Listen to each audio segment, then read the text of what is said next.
So yeah, we're on. Yep. We're on. We are live. Hello. Howdy, howdy, howdy. Okay, so we just made a joke about whether or not we were all like on the same page as far as what kind of show it's going to be, and we never know what kind of show it's going to be. So we thought it was funny. I know what kind of show it's going to be. Oh shit! Oh no! It's going to be terrific. It's going to be fantastic. It's going to be that kind of show. Always is, Randy. Always is. Well, yeah, I've seen this show before. Although maybe this one will set a record in terms of awesomeness. What do It's you going to think? be the most awesome show ever. It's going to be right up there with some of those Johnny Carson episodes. They watch Johnny Carson over there? Yeah, we see. Well, I don't know if it was shown at the time, but I watch him on YouTube. Yeah, okay. We can get like Jimmy Kimmel and all that sort of stuff. The new Johnny Carson, so we get them over here. But yeah, Johnny Carson was funny, but I always saw myself as more of an Ed McMahon type. Okay, awesome. You know, the fat guy sitting next to him laughing at all his jokes. So everyone, hello, welcome to the show. This is episode 35. Episode 35. We've done 35 of these things. And it's also my 1,000th video on my channel. Wow. So that's you made 1,000 videos? 1,000 videos. Man, wow. That's a lot. In what length of time? So what? In what length of time have you made these 1,000 videos? I've just literally, what date is it today? 5th. 2 days ago was my 5th anniversary on BookTube. Okay, so 200 videos a year. Yeah, I guess it is. Yeah. Although it's sped up a lot in the last couple of years. I tried to. Right. Yeah, I decided to do like, I don't know. My aim was to do one every 2 weeks. And now it's like one video every 2 weeks. Yeah, I do so many now. But you know, so much to talk about. And and like get involved in book events, and we do our lives, and just increases, doesn't it? So yeah, 1,000 videos. And I didn't think congratulations. I didn't think about that until Randy just said it, but 200 a year. I mean, that's a lot. That's 200 a year is a little over. Well, it's not quite one a day, but it's a little over one every other day. Yeah. Yeah, it's one every 2 days, which is a lot. That's mad. Well, it's a lot for a sustained effort over 5 years. It is. Yeah. In 1 week, making 3 or 4 videos is no big deal, but over the course of 5 years to do that consistently. Wow. Randy, check this out. I think once. My hat's off to you. My hat is off to you. Excellent. I think once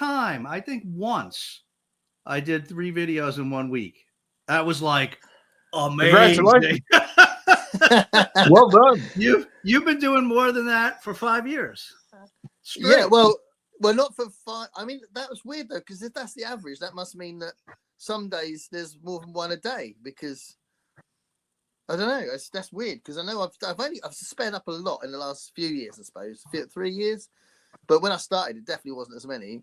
But yeah, that's interesting. Yeah, your maths is amazing, Randy. So that's awesome.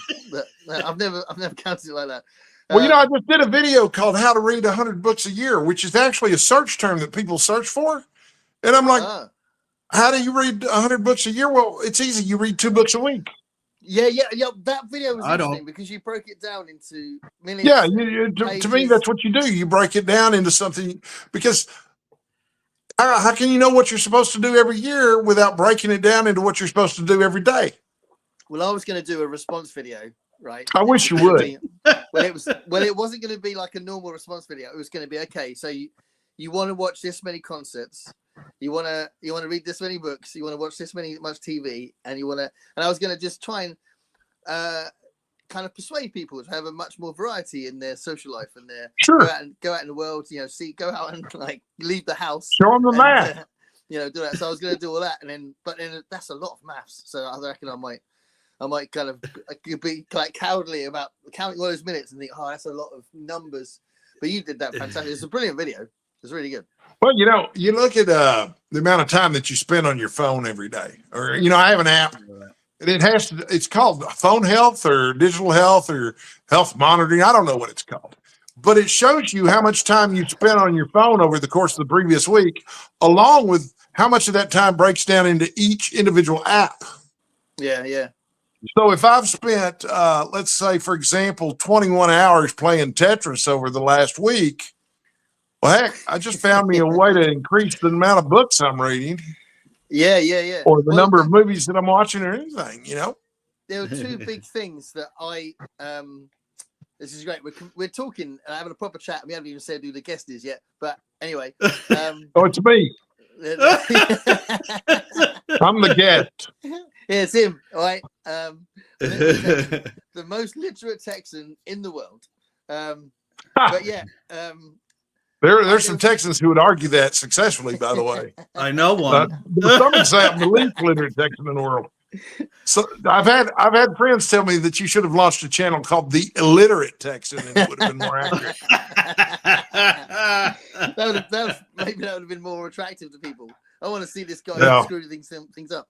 But there are two big things that increased my reading. Right, one of them was I stopped playing games pretty much, but then that means I've stopped playing games. And actually, Red Dead Redemption, Skyrim, The Last of Us, they're awesome activities to do. So is that a good thing? I don't know. Do you know what I mean? Because it was cool when I did it.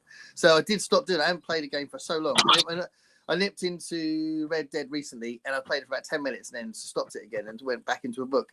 But I am probably shooting myself in the foot. You know, great phrase, because I enjoy those games. But that was one thing that changed my reading habits. And the other thing was, I realized, God, I'm sitting here watching soaps with my wife, and I don't even care. I don't want to watch these things. So I started going, soaps. I'm going to go soap operas. You know, she loves soap operas. Yeah, I've got a trick for soap operas I'm going to share with you. Okay. You don't have to watch them every day, okay? Because most days nothing happens, okay? All you have to do is watch them every Monday and every Friday.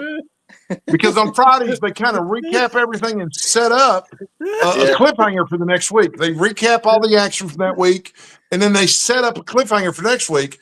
And then on Monday, you see the cliffhanger resolved. And then the rest of the week is just filler until you get to Friday again. You could really get away with just watching every Friday, and you'd know what's going on in about a fifth of the time. Randy, you seem to have some startling expertise on soaps here. Oh, well, you know, I watched Dark Shadows, didn't y'all? Dark Shadows. I also watched, you know what? Cool. I also watched The Young and the Restless and Days of Our Lives with my mom, you know, but that was a long time ago. I don't watch soap operas anymore, but I don't look down my nose at them either. But no, absolutely. And so you cut them out? Yeah, well, yeah. What I did was I realized that when she's doing that, I'll go, right, I'm going to go upstairs and read. And then I read a lot more, but that meant I wasn't spending time with my wife. So, do you know what I mean? There's a point where, hold on a minute, you know, I was doing that because she liked sitting there on the settee. Would you call that a couch? Yeah, you'd probably call it a couch. Yeah. Watching TV, she loved that. You know, so it was like I'd go upstairs, and then that's time that we weren't sharing. You know, so there's you know what the solution. Well. So you know what the solution is? Get her to watch cool things. No, you got to persuade your wife to read with you. Yeah, we don't do it much, but we sometimes have reading parties here in the living room where a few of us will get together on the couches in there and just read. I love that. That's awesome. That is a great idea, and I've been trying to convince my daughters to do that with me. They're not going for it? Not yet, but I'm working on them. They will eventually. They're 22. At 22, they want to spend a lot of time with their friends and not very much time with their dad. You gotta get them like some ACOTAR and Fourth Wing books, and then maybe they'll join the reading. We had a book club. It was just the three of us. I have two daughters, they're twins. Well, when they were growing up, we had a book club, and I let them name the book club. And I probably should have retained some control over the book club, but I told them if they would, you know, do the book club with me, and we read every night together, that I would let them name the book club, and they decided to name the book club the Bubblegum Farts. I love it. But, you know, given their age, that was, what do you expect, you know? Yeah. I love it. But I'll tell you what. Oh, I didn't. Yeah. No, go ahead. No, you go.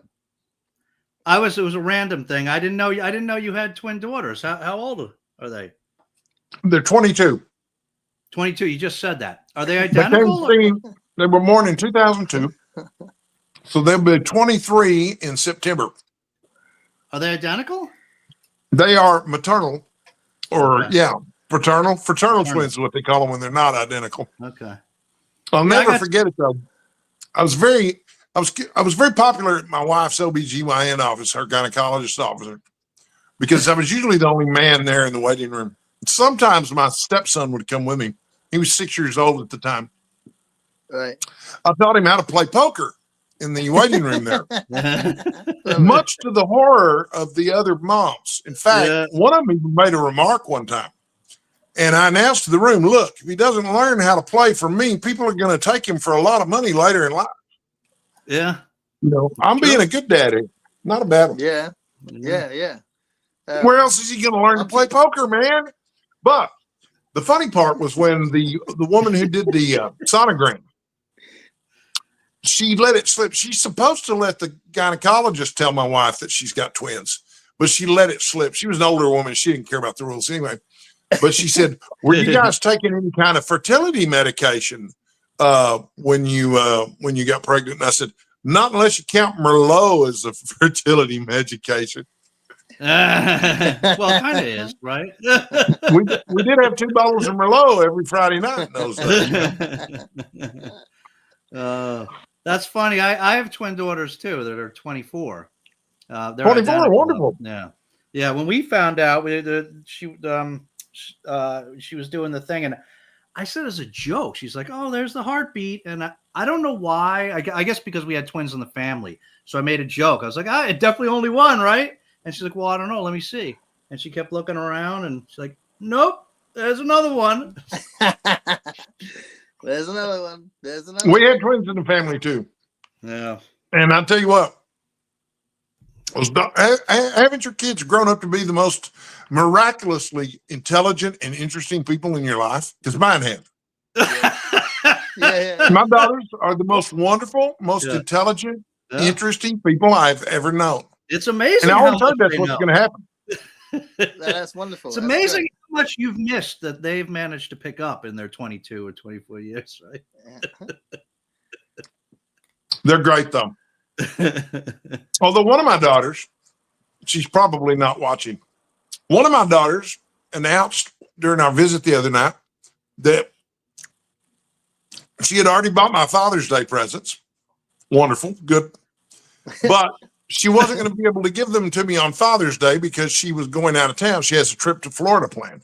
I said, let me make sure I understand this correctly. You planned a trip to Florida on Father's Day? And she said, I didn't do it on purpose, Dad. It just happened. It just happened. So she hasn't picked up on the whole personal responsibility thing. Yes, you did do it on purpose, okay? You didn't. Trips to Florida don't just happen. I don't care if you live in Florida; they don't just happen. Just happen. But so anyway, you tell me it doesn't matter. I got your presents.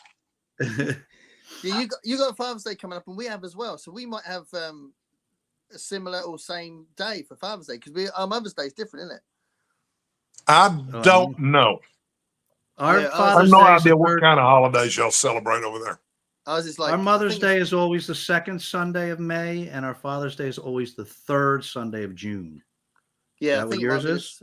No, our Mother's Day was ages ago. It was like March, I think, on Mother's Day. But Father's Day is in a couple of weeks, so it might be the same day, which would be awesome. If someone can tell me when it is, but I think it's like 2 Sundays time. It's not this Sunday. It's either the next one or the one after, and it might be the one after, which means it'll go alongside with yours, which would be awesome. It's nicer when our things align. But yeah, I haven't even seen. I've seen Jess because I see her every day because we work in the same place. But both of them haven't given me my birthday present yet. For shame. I'm hoping to get her. I haven't seen Louis since, so he lives in Brighton, doesn't he? But yeah, no. They're having. Go on. No, go ahead. I was just going to say, talking about like reading. You said about reading in the family, having like reading parties in the family. Reading party, yeah. I'm gonna tomorrow is my daughter's silent book club, so I'm gonna go down the road to that tomorrow. So that'd be nice. So yeah. I just realised I haven't got my book ready. But when we talk about what books we're reading, I've got quite a cool one, which I started today, which is really good. But yeah, I'll be reading that tomorrow, so that'll be nice. So if that's going well for her, this will be the third one. Yeah, it'll be the third one, and she doubled her numbers last time, which was cool. You know? Nice. Yeah, there was 16. They're talking about books without us, so we should probably check in with everybody here. When do we talk about biscuits, by the way? Oh yeah, biscuits. We will. Whenever you want, man. Well, I couldn't find any biscuits, so I got some crackers. I don't know if you call them crackers over there. I'll tell you what, that is amazing time. Those are delicious. I have smoked Gouda. So I've got smoked Gouda. Now I put them in a bowl because I thought I'd be fancy instead of eating just out of the box. You're not going to believe this, Randy, but it was literally just like a week or two ago. You know how you forget about sometimes you don't get something a couple times at the supermarket and then you forget about it. I used to be addicted to Cheez-Its. I love cheese. Sometimes I would eat that for my dinner. I love Cheez-Its. They're not bad. And I just forgot about them. And just like a week or two ago, I remembered. I'm like, oh my God, I got to get some Cheez-Its. I haven't had Cheez-Its in so long. I think they're great. You have them over there, Garrett? Cheez-Its? Cheez-Its. Yeah, we've got Cheez-Its. Yeah, they're probably. I think they might be the same as What's-Its. What's-Its? We've got Cheez-Its as well. But I think they're the same. They're like cheese. Are they like a puffy snack? They're not that puffy. They're little squares. They're like little crackers. Yeah. Oh no, I think they're the same as Ritz crackers over here. Cheese flavored. Ritz crackers are cheese flavored. These are smoked Gouda flavored, and I'm not gonna lie, they're really good. Right, let's get back onto the comments. So, okay. Before we were even here, Margaret said, "Do you realise this will be your 1,000th video?" And I was going to say it, but then obviously Margaret said it first, which is pretty cool. So yes, it is, and we talked about how crazy that is. And now that Randy's done the numbers, I am quite shocked. So I don't know what's going on there. And then Constance says, "Popping in early to hit the like button. Thank you so much. Driving no Wi-Fi when you start. So hopefully she'll pop in later." And then I said hello, and then we started looking for our cups of teas and stuff. And Elaine's here. Will they start on time? No, we didn't. Never. Nope. Right. So this is when Heidi was recommending something. So Gav Dave, you should check out The Electric State. Right. The Electric State, I've done a video on, I think it was the Tales from the Loop series, and in that video when I talked about Tales from the Loop, this is one of my 1,000 videos, I talked about the series that they made on Amazon, which is based on the Electric State book and the sequel books. There's 3 books. There's now another one called Labyrinth, which I don't know if it's in the same world, but the first 3 that he produced, Simon Stallenhag, he's this Scandinavian artist. It's the Electric State. The first book is so fantastic. And it's weird because you read it and you see these beautiful paintings that are like half the book, and you read it and you're like, it's like really kind of subtle what's happening, and you can kind of, it's open to interpretation what's happened. It's like a post event. It's not really clear what it is. But there's this little girl and a robot that's like walking through this landscape, this incredible landscape. It's painted on these books, and it really stayed with me. I realized, I talked about this on the video, that like a week later it was still playing on my mind. This sort of real kind of bleak, kind of funny atmosphere through the book. It's so good. And then when they did this series on Amazon, there's such a brilliant series, and now they've done a direct to movie adaptation of the first book, and apparently I've heard, but really only on thumbnails and stuff, that it's not really faithful to the book at all. It's a bit of a travesty, which is a bit of a shame, but I will watch it because I want to see what it's like. But the book, honestly, I can't recommend the book. It's massive, so you want some good for shelf space. The shelf space, the shape of it is really awkward, but it's such a brilliant book, Electric State by Simon Stallenhag. So she's probably talking about the movie, right? Yeah. When did that show come out? The show Tales from the Loop. Tales from the Loop itself was based on the Electric State book? Yeah. Oh. That was I about. thought Tales from the Loop was an anthology series of very different. It's about 6 years ago. No, it's an anthology show based on the things that are covered in the books. So it's like it's not an adaptation of the story, but it's in the same world. And there's a like episode 3 or something. This couple, this young couple, teenage couple, they find this thing that allows them to stop time, and it's so brilliant. It's the best version of that kind of plot, and it's really sad at the end of it, but it's so brilliant. And there's a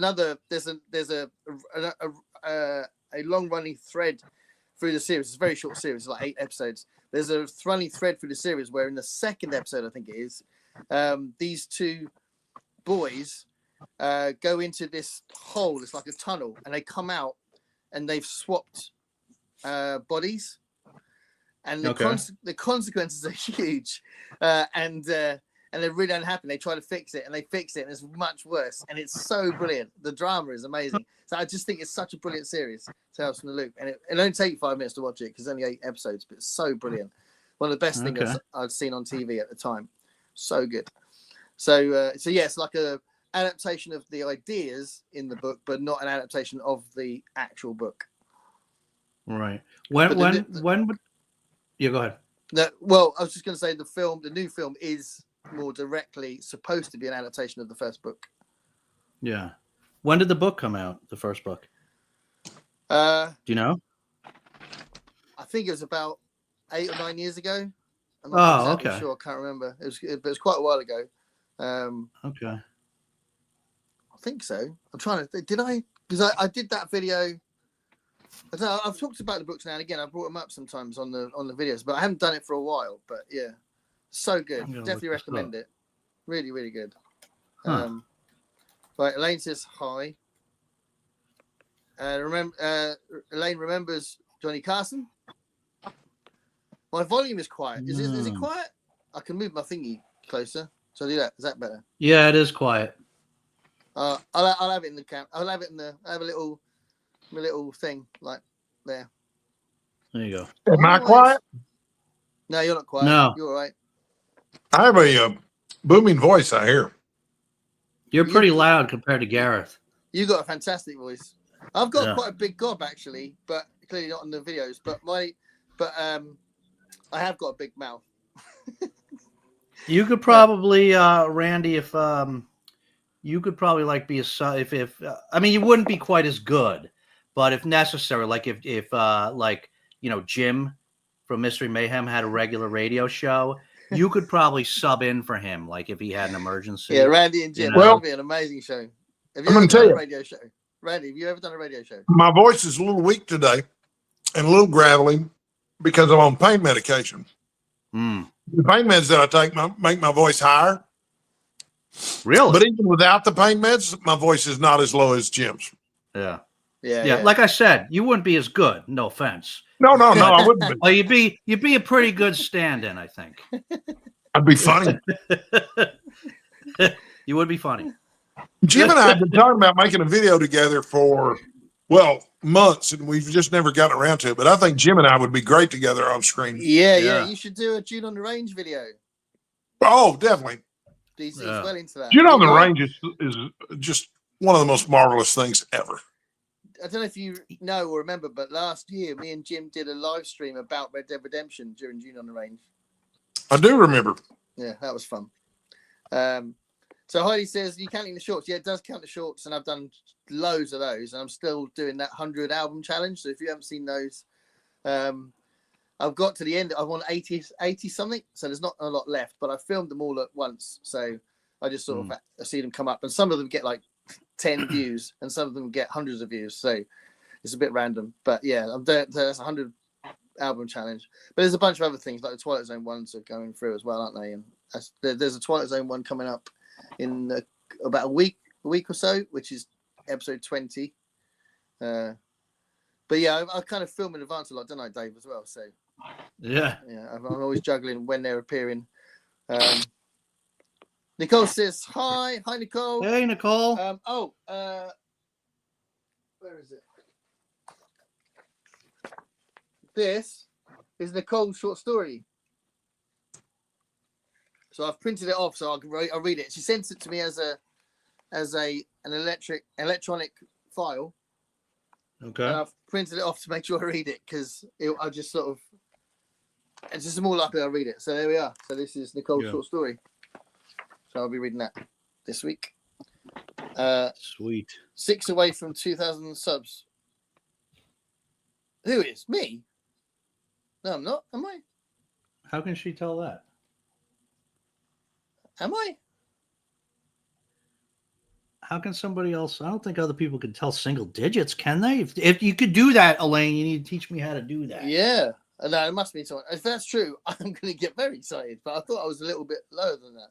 No, I'm not. I'm definitely. Oh, I'm on 1940 something. I think 43 or something. Yeah, 1.94K. Yeah. No, I got a bit weight. This must be someone else. She might be talking to Nicole. Nicole might be. You got 60. I think that's what she means. Yeah, I got right? 60 to go. Yeah, it could happen.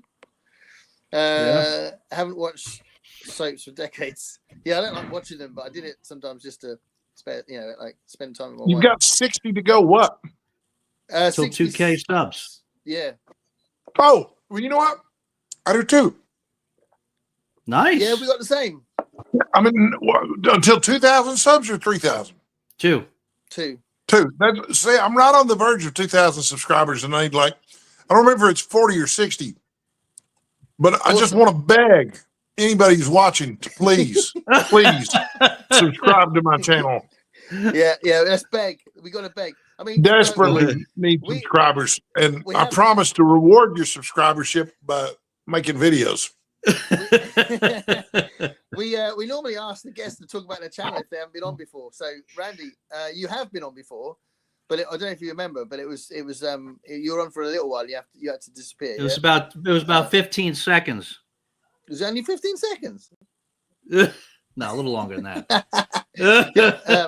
I don't know that I've ever spoken for less than 15 seconds. Were you actually on with Jim? Actually, thinking about it, you're on. I just remembering that. Yeah. Well, it's very possible. I've had a rough couple of years. Yeah, and frankly, the old gray cells, some of them are gone now, and some of them don't work as well as they used to. And there's a couple of reasons for that. Okay, I have cancer. Yeah, and they gave me chemotherapy for it. And I have had a noticeable change in cognitive function as a result. Yeah. My reading is still fine. And I remember, in fact, I'm probably a better reader now than I was before. So, this is not the world's smallest violin saying tears for Randy because he lost some brain cells during chemo. This is like we should be playing rock and roll guitar saying, "Hey, Randy's still alive." Yeah. Yeah. But yeah, there's a lot of stuff over the last 2 years I don't remember. Is the point I'm trying to get to. Honest to God, that's just gone to me. The other thing is, the really strange thing is time. There's a book called American Splendor by Harvey Pekar, or a series of books. Have you guys ever read those or heard of those? They made a film with wonderful movie. Yeah. But one of the issues of the comic was the cancer issue. And one of the lines, they do the little square boxes, the little rectangular boxes. And in the rectangular boxes, they usually include thoughts from the characters. And of course, they compress time. And he does chemo for a year. And it says in the little narrator box, time passes strangely. And I didn't understand what that meant until I went through it myself. But time has passed very strangely over the last 2 years.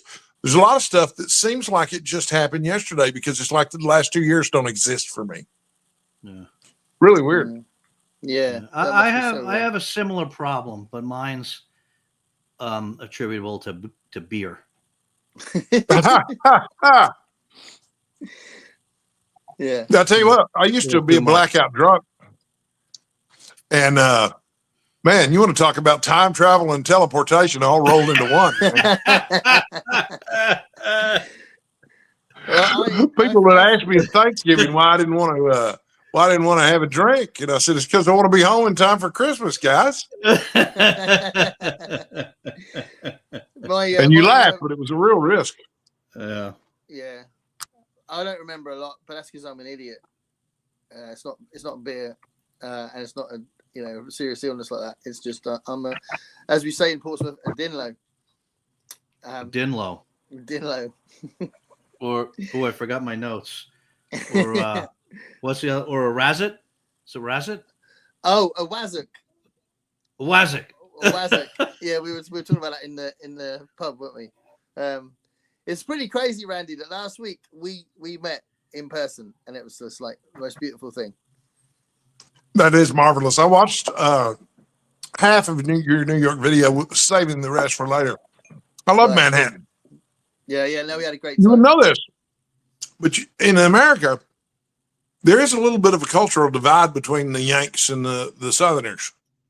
Yeah. And, you think a lot of people would think that New Yorkers would hate a guy like me from Texas because, for one thing, compared to them, I talk so slow. Yeah.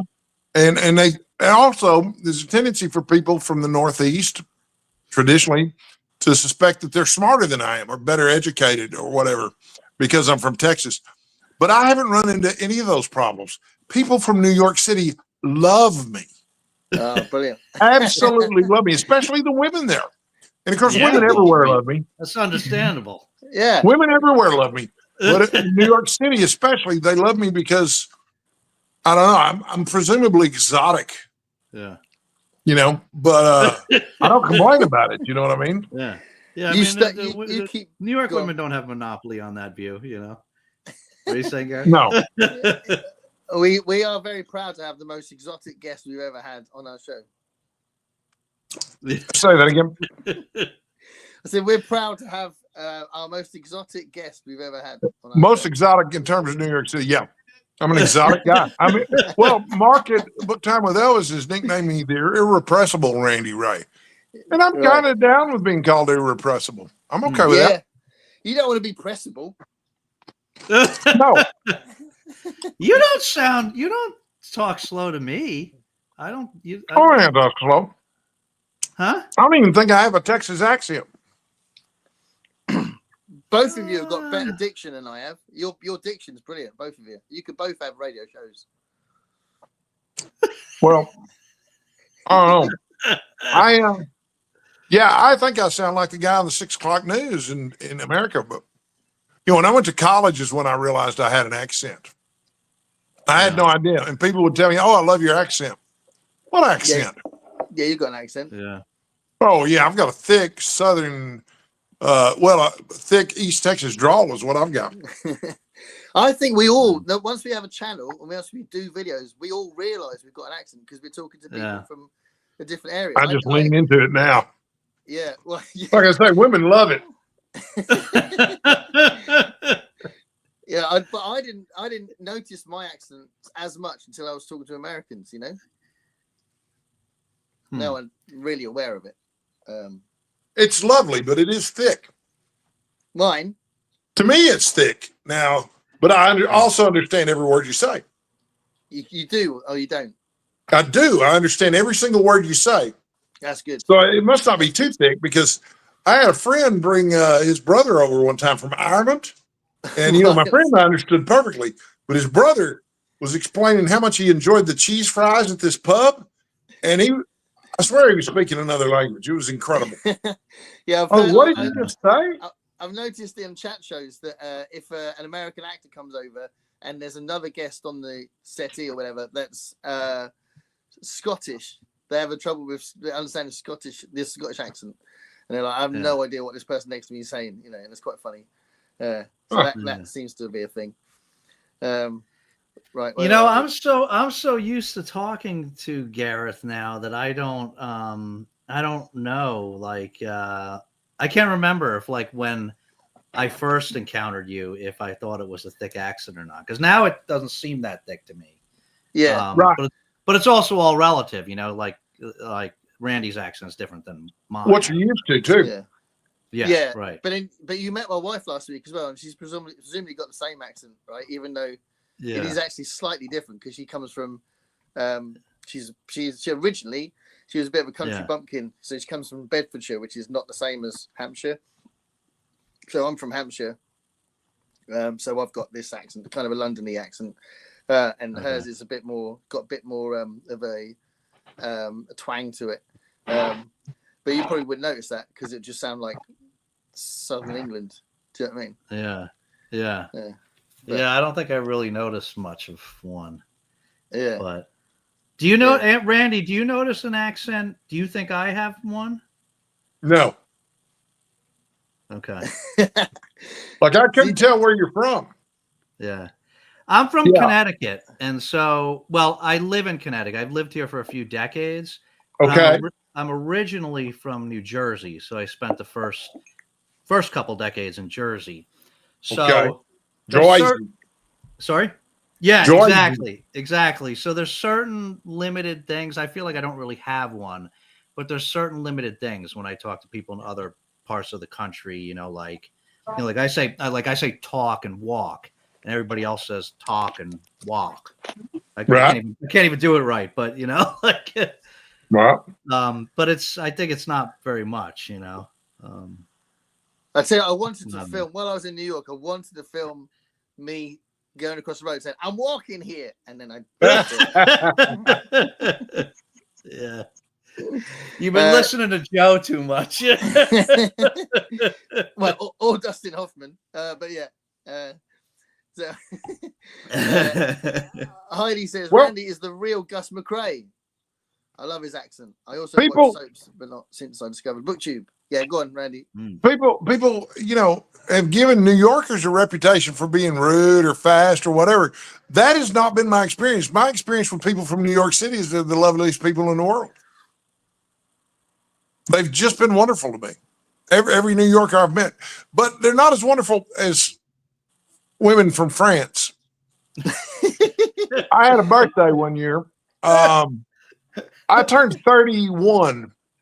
And on my 31st birthday, I worked for hotels.com at the time. Been working there for about 10 years. And we had an intern in the office who was from France. Her name was Marianne. I'll never forget her. If she's watching this video, I still remember you. But she found out that it was my birthday and class act. Okay. I can't imagine anybody doing this except a woman from France. She wrote me a letter immediately. She went and got a piece of paper out of the copy machine, wrote me a letter. And of course, she had beautiful handwriting, as you would expect a French woman to have. Lovely brunette. Wrote me the loveliest letter and put a spritz of her perfume on it and put it in an envelope and gave it to me. And I was like, oh, okay, I'm ready. I'm going to go buy you a ring and a house and a car and a magical cell phone that grants wishes. But this doesn't happen to me. Oh, it was an amazing. It's the only time it's happened to me. This is literally the only time I celebrated my birthday with a letter from a beautiful French woman that she spritzed a little perfume on. That's class, boy. That is class. Awesome. That is what I'm looking for in a woman. So I've been with my wife for 34 years, right? We were married 32, but we've been together 34. Before her, my girlfriend before Ali was French. She was very nice. She was called Marisabel. And if Ali's watching this, I won't talk about her for ages. But yeah, it's one of the things because she ended up sort of staying at my flat a lot when we were together, and she sort of leave little notes. And because her English wasn't perfect, it was like sort of pidgin English. The grammar was funny, and it was just really cute. Like reading these notes in the morning when she'd go off to university and I'd go off to work. And I went to France to visit her family, and she was like right in the middle of France, like proper rural France. And I remember I went there, and it was just like this huge family, and none of them spoke English except her and her sister. And it was just a really interesting experience. And going back, I had a really long train journey going back, and I was sitting next to a French politician, and my French wasn't brilliant, and his English wasn't brilliant, but we had this amazing conversation where we were kind of working out what we were trying to say and like hand gestures and stuff. I always remember it because it was a really cool thing where we said quite a lot, but we said it with a lot of difficulty. You know, it was really cool. But yeah, she was cool. So I'll in case Ali's watching it, I won't talk about her for ages. But yeah, she was French. I've been very happy with Ali ever since, and she's very English. Gareth, Yes. can you turn my camera off for a moment? Yeah, sure. Okay, turn my camera off for just a moment, please. I tried to for my phone and I couldn't do it. Hold on. How do I do that? I've forgotten. I just have a button. I thought it would toggle on and off, but it's not working. Okay, there. I did it myself. Never mind. Okay. Thanks. I'm still here though, guys. Okay. Well, let's try and catch up with these comments for a sec because we didn't get. Yeah. This is brilliant because obviously we knew Randy was going to be a great guest, but clearly we're also got to spend some time with the comments as well. Oh, sorry, guys. No. Don't apologize. I love it. Absolutely love it. This is amazing. But yeah. So Elaine said, "Lovely seeing your wife in the vlog." Yeah, I didn't think she was going to do that because I said on the way to America, I said, "Do you want to appear on the little videos?" She was like, "No," but then she did appear a few times, which was quite nice, wasn't it? Yeah, when I saw her in that vlog, I was wondering if you had consent for that. There was one bit where I was going to edit a bit out, and then I showed it to her, and I said, "You can kind of see your bum there. Do you want me to take that bit out?" And she said, "No, don't worry about it." Akatar, Jack's here from Sci-Fi Finds. Hey, Jack. I might. I don't know if he's still here because obviously it's late for him because he's English. I just DNF'd the Vorkosigian saga. Don't know what that is. Didn't feel like sci-fi. Oh, it was Louis McMaster Bujold. So she's supposed to be amazing. The trouble with her is that everything's connected. So I need to find her first book before I read any more. And they're really hard to get over here. So yeah, but she's supposed. I mean, she has a big fans. You know, a lot of people, if they know her stuff, they absolutely love it. Do you know her stuff? Anyone? I haven't read any of it. No. Yeah, not me. Heard of it. Yeah. Just say the name again. Hold on. It's Louise. I think it's supposed to pronounce it Louise McMaster Bujold. Okay, I've heard the name. I haven't read anything by her. Yeah. Same for me. I haven't experienced it because I know that they're all connected. She just keeps writing in the same universe. I think she's got a Hugo or two, doesn't she? Yeah, I think she does. Yeah. She's a big name in science fiction. I know that. Yeah, absolutely. Yeah. And I think it's kind of science fantasy. I think it crosses the line a little bit. I think it's one of those. Yeah. So Heidi's reading House of Suns. Okay. So just as a Reynolds, chapter in. I need to read the big one. The one that begins with R. I was talking to Gavin about this because he's doing this big thing where he's looking at 100 books, and we were going through it. The Aston Reynolds one he's chosen. He said, "I'm going to read this. Do you want to read it with me?" And I said, "No, need to read the one that begins with R. I can't remember what it's called, but I've read about Revelation Space or something. Yeah, Revelation Space. Yeah, we need to read that. But I've read 5 other books by him, and he's a good writer. So yeah, but I need to read the really famous one. But House of Suns is one of the most popular ones. So okay, I haven't read anything, but I just finished Grass. Oh, that's interesting. Sherry S. Tepper's Grass. That's an absolute classic, isn't it? That's one I haven't read yet, but it's got a great reputation. Have you read that one? Do you know what it's about? Oh, is he frozen? Might be frozen. No, he's not. He's all right. Am I frozen? No, you're all right now. Have you read Grass by Sherry S. Tepper? No, not familiar with it at all. It's you know what it's about? Older... No. I think it's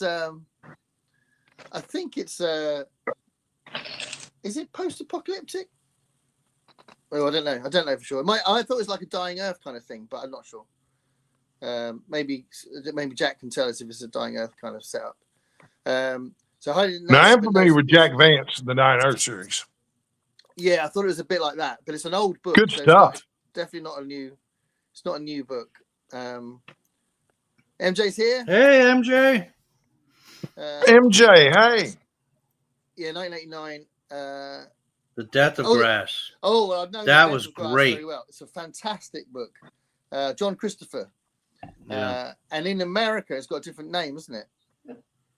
No Blade of Grass. No Blade of Grass. Yeah. I don't remember which ones. I thought America was Death of Grass.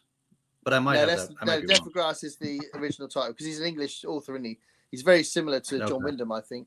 If you like John Wyndham, Yeah. you'd like John Christopher. Yeah, and that Death was of Grass good. is so good. Have you read So that, good. Randy? No.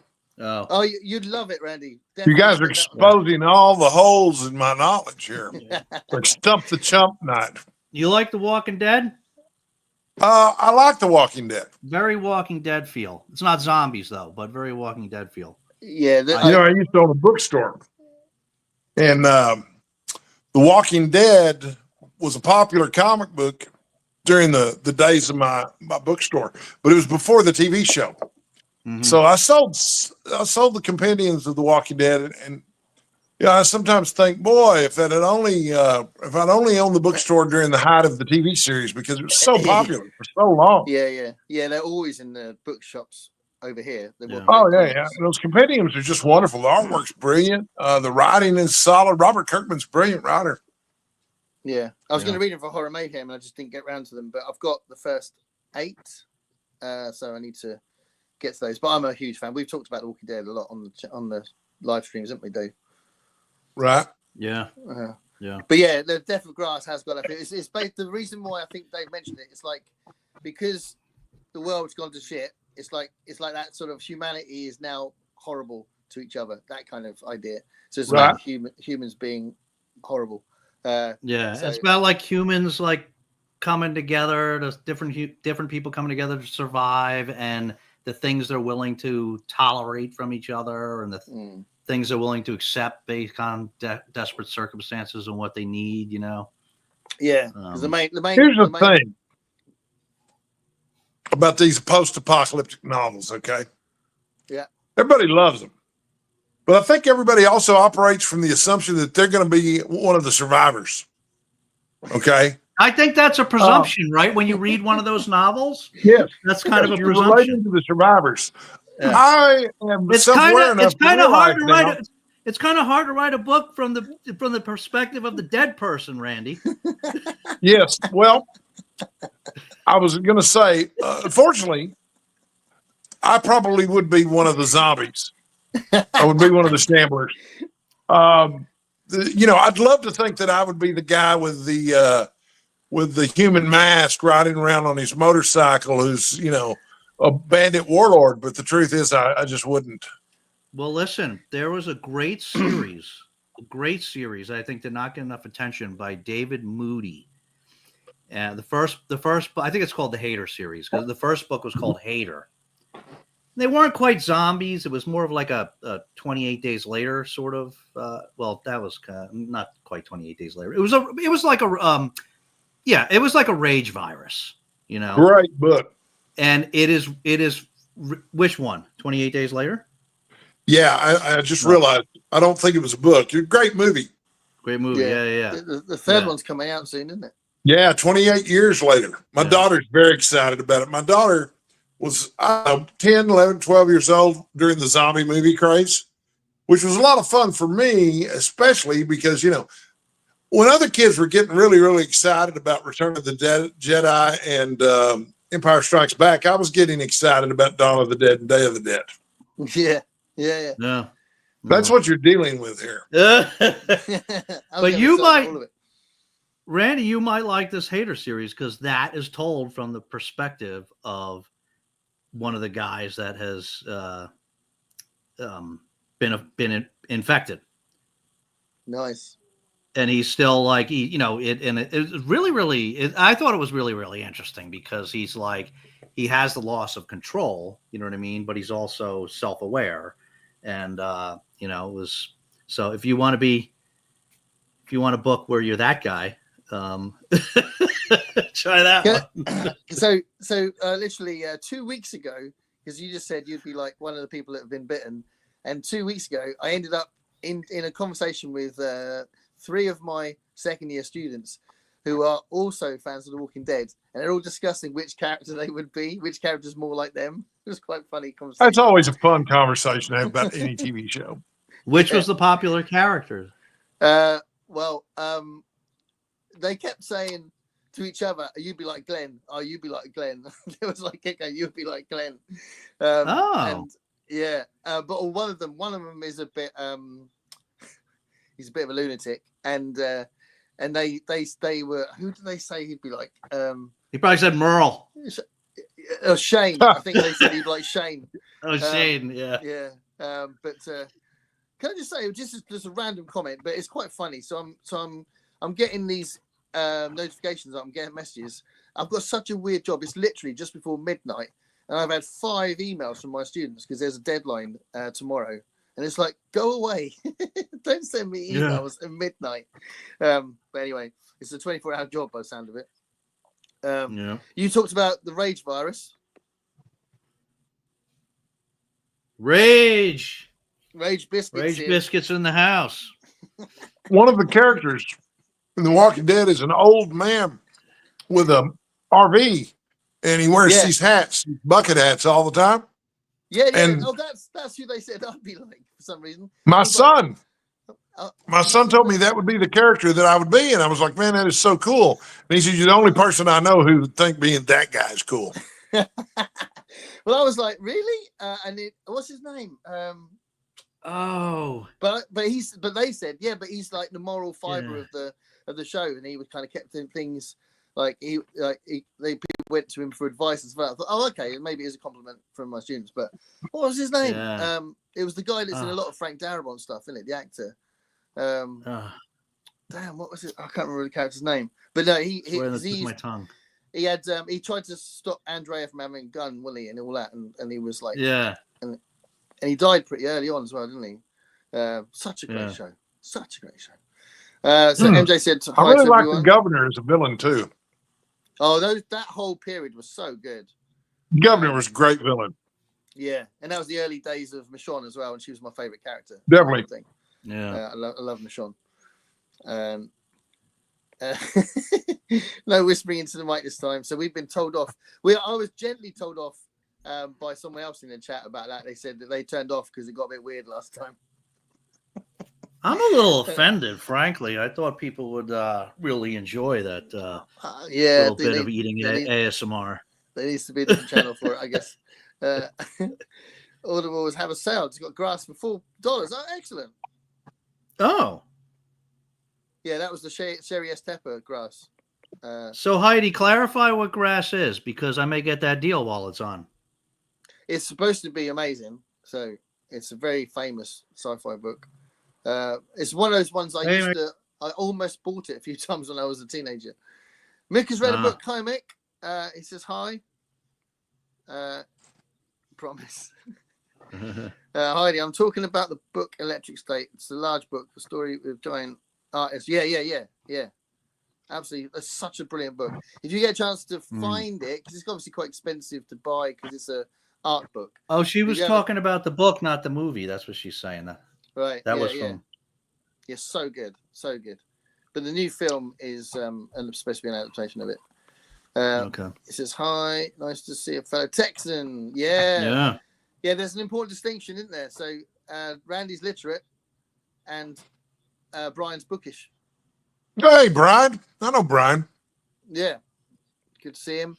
Red Dead Redemption 2 is a masterpiece. It is a masterpiece. It is. And the first one's amazing as well. It's funny because when they released the second one, me and my son were like, well, clearly it's not going to be as good as the first one. And it's so good. The plot is incredible. It's a very long game. So there's so many different elements to it. And it goes in places you don't expect. Have you ever heard of the Red Dead Redemption games, you guys? Oh, yeah, big time. I've heard of them from you. Since the beginning, Red Dead Revolver was the first one, wasn't it?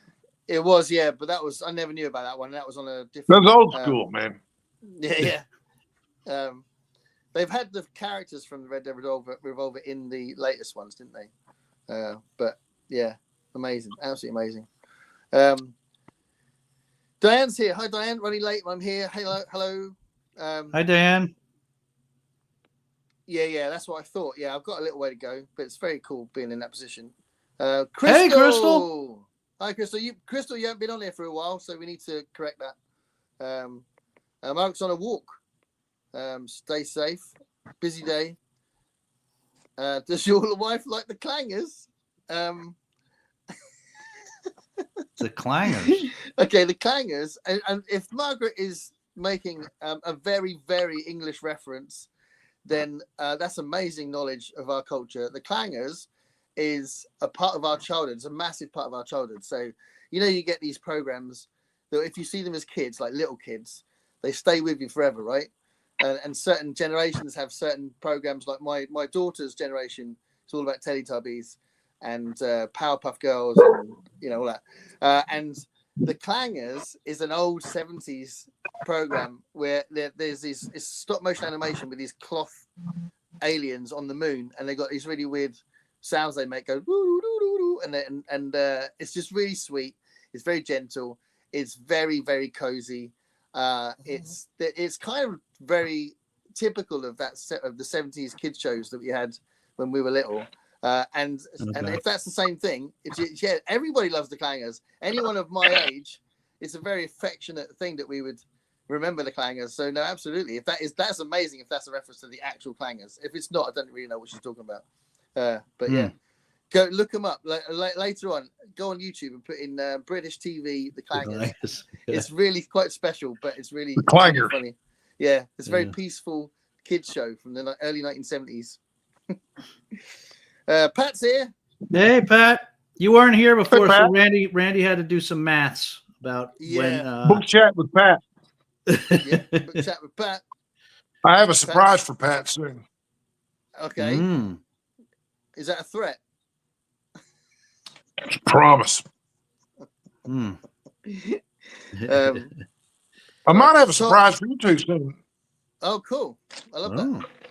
Or is it during the show? You're going to take your clothes off or something? It will not be during the show. You'll know it when you see it. What? I can't tell you what it is. It wouldn't be a surprise if I told you what it was. Immediately goes there. All he says is surprise, and it immediately goes to taking your clothes off. Hey, Todd.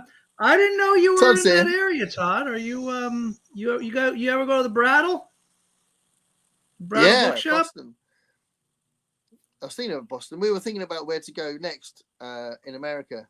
I need to come back to New York basically to see Dave and Joe. But Texans, of course, where you should come into America. Texas. You have a place to stay. You come stay at my house. What part of Texas? He's already got a spot in my house. He gets you next time, Randy. Next time around. I'm in. What part of Texas am I in? I'm okay. So you've heard of Dallas? Yeah, I know Dallas. And you know that west of Dallas is a town called Fort Worth. Yes. In between those two and a few miles north is a town called Denton, Texas. Denton, Texas. And the three cities together are called the Golden Triangle. But the only people who call it the Golden Triangle are the ones in Denton, because otherwise no one cares. No one cares about Denton, Texas, or the Golden Triangle except people in Denton, Texas. You've just given me an excuse to mention the Twilight Zone, because there's a famous episode called Mr. Denton on Doomsday. So that's right. Yeah. So, yeah. And that's not the one with Burgess Meredith where he's got time to read. No. That's called Time Enough at Last. Time Enough at Last. Great episode. Yeah. I've named my band. You don't have to tell Gareth. Yeah. Tell him why, Gareth. His character's so Randy. His character's called Henry Bemis, and that's my right. band's called Bemis. Nice. Yeah. Oh, that's very cool. Yeah, and my son's band, they were discussing what to call their band, and apparently the rest of the band, not even Louis, but the rest of the band suggested that they called their band Henry, which is very cool, and that's like linked obviously to Henry Bemis. Nice. So I think that's really sweet. It's a very different band, a much heavier band than my band, but yeah, it's an amazing band. He's a genius. So yeah, let's get back to this. Cat's here, so it's going to be. Now it's a party. Now it's a party. Now it's a party. Hey, Cat was the first woman I interviewed on Goodreads, or not Goodreads, on BookTube. Oh, really? Nice. One of the first friends I made on BookTube, actually. Yeah. That's awesome. There's a lot to like about Cat. I love fiery redheads. Yeah, shame she's not French though, right? Oh, Cat does not have to be French. I bet she'd spray her perfume on a letter for you, though. Yeah. No. Cat's charms rise beyond such minor things as nationality. That's true. That's true. She is awesome, and We love Kat. Thanks to Kat, She really is awesome. Thanks to Kat, we've seen Dave belly dance, which is a beautiful thing. That's true. That's true. That's true. I might belly dance later in this episode for everyone. That's the mix of right. That would be amazing. I'll need a widescreen camera for that, though. Have a watch her tag and watch Dave's tag, and then if you get tempted to do it, that would be quite amazing. Yeah. So Heidi's finished Hell House, which is awesome. Another, she used to mention Richard Matheson. Another link to the Twilight Zone, which is awesome. Richard Matheson's Hell House. Brilliant. Richard Matheson's Hell House. I'm writing a sequel to Hell House. Are you really? It's called Hades House. Really? Yes. Are you really? Yes. That's awesome. I love that. Well, if you think about it, Hell House is just a play on words with Hill House. And it was an homage to the, and so I'm writing an homage to Hell House called Hades House. It'll be set in Texas. And I'll write a sequel to yours and call it Heidi's House. There you go. I should just, you know what? I should write a memoir about my marriage called My House.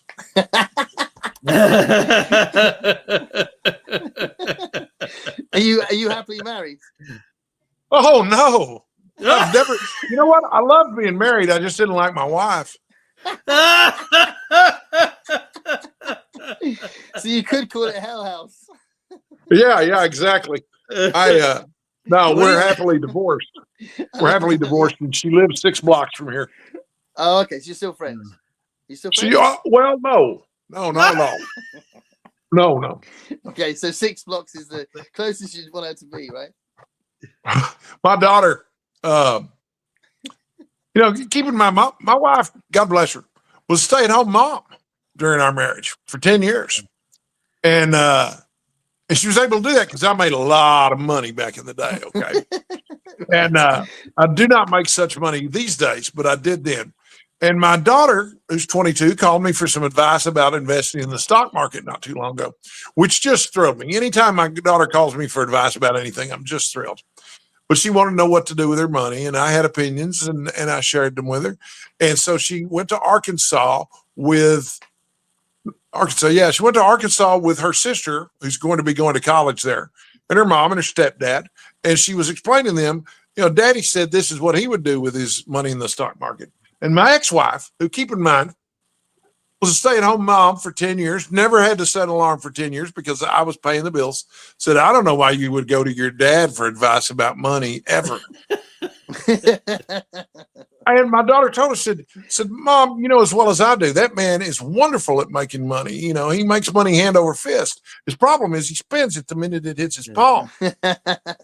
Right. She said, but he's great at making money. He's just not great at keeping money. And their stepfather, my wife's third husband, said, she's right. And I wish I'd been there for that because I love it when my wife's third husband agrees with her second husband. Yeah. She has a type too. All 3 of us are just alike. But you can't, there's just that phrase that you can't take it with you when you go. So spend it. You can't what? You can't take it with you when you go. No, I fully intend to die broke. Yeah. Yeah. That's living. Yeah. And so far I'm succeeding amazingly. Well, maybe you can give me some lessons. I'm great at the second part and spending, but I'm always not so good at the first part. Yeah. Well, I seem to be pretty inconsistent with the first part. I was heavily involved in, I guess I can say this. It's probably not anybody from the IRS watching. And if they are, they didn't watch this far into the video. But fair enough. No, it doesn't matter if they watch this video or not. They know exactly how much money I owe them, and so do I. Thanks to them. But no, I at one time made a lot of money on the internet in the gambling, casino, and poker niche. Right. That's where I made all my money because I believed at the time, and I still believe this, that if there's going to be a recession or depression or whatever, the best business to be in is one that deals with sin. Right. Okay. Yeah. Owning a bar, for example, or better yet, a strip club is a great business to be in if there's a recession. And gambling is another sin. that always performs well in a depression. Okay. Well, I think there's depression coming, so I better stop being a teacher and start working at a strip. Yeah, well, I'm just gonna say I better go invest in a strip bar and a casino right now. So you suggest you want to hear something crazy? You Yeah. suggest In I should addition, start one or dance in one. What do you think I should do in a strip club? well, you should definitely own one. Okay, You own it. You can get Kat to come belly dancing. Nobody wants to see you dancing. Gentlemen up on the main stage. Yeah. But I've had a lot of careers. One of my careers, believe it or not, Gareth, was a high school English teacher. Was it? That's awesome. That was one of my briefest careers. Because you thought I ain't gonna teach these kids anymore. I wanted to find a job that didn't require me to work 24 hours for less than minimum wage. This is hell. I didn't last long. Although it looks like that's probably what I'm going to segue back into as a secondary career. What's some teaching? I'm probably going to move back into teaching soon. Yes. You think? Yeah. Well, I did the whole make money thing and ignore my morals and values things already. So I want to do the thing where I work really hard because I love it and I don't make any money at it. I want to try that next.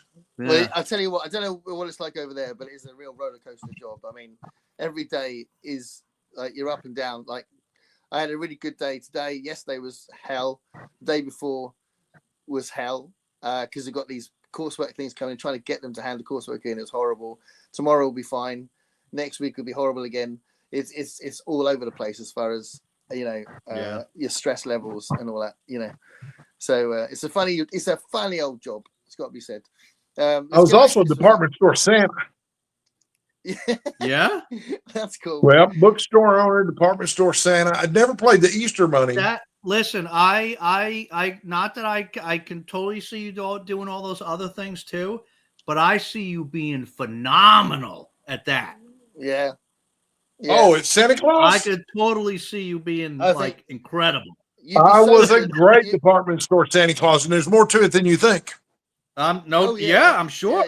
Yeah. You really have to think about this because, I mean, these are kids' dreams you're thinking about here. But, like, for example, do you know what a Santa Claus smells like? No. What does Santa Claus? I do because I had to put thought into that because I had to be Santa Claus. Santa Claus smells like candy canes and cinnamon. Okay. Cookies. I think it does not smell like beef and cheese like in that movie. Randy, can I just say I think all of America smells like cinnamon. All of America. I thought you were going to say all of America smell like beef and cheese. Was that Bad Santa? Bad Santa, that's right. Yeah. That's the one he smelled like beef and cheese. That's a good film. Such a great movie. It sure was. We bought some cinnamon. What was it? Cinnamon grahams or something? So much. We're gonna need a minute. It's a great movie, man. It's a great film. That did not really resemble my experience as a Santa Claus very much. Although I did have an embarrassing moment when my pants fell down as Santa Claus. Oh.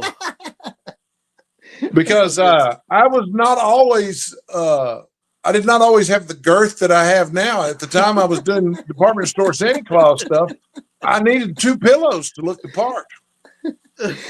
But I was wearing bright yellow boxer shorts. And they were very big, bright yellow boxer shorts with parrots on them. And I'd gotten up to walk to the restroom, and I hadn't realized that my pants had fallen down. But then I realized everybody was pointing and laughing. And that's when I looked down and realized that my pants had fallen down. I was like, oh, golly. But I'm sure there are people out there still who talk about the department store Santa Claus with the yellow parrot underwear that he was wearing when his pants dropped. Yeah. They thank their lucky stars that you had underpants on, right? Yes. I mean, it could have been worse. It could have been one of the days when I went commando. Mm-hmm. And nobody's interested in Santa Claus Commando. No, except the French moms. There's probably a short story in there somewhere too.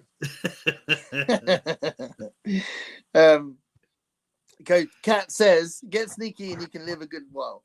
Just got to stack up early on and have multiple types of protection. I'm not sure what this is referencing, but fire, blunt, ranged, lots of peanut butter and jerky.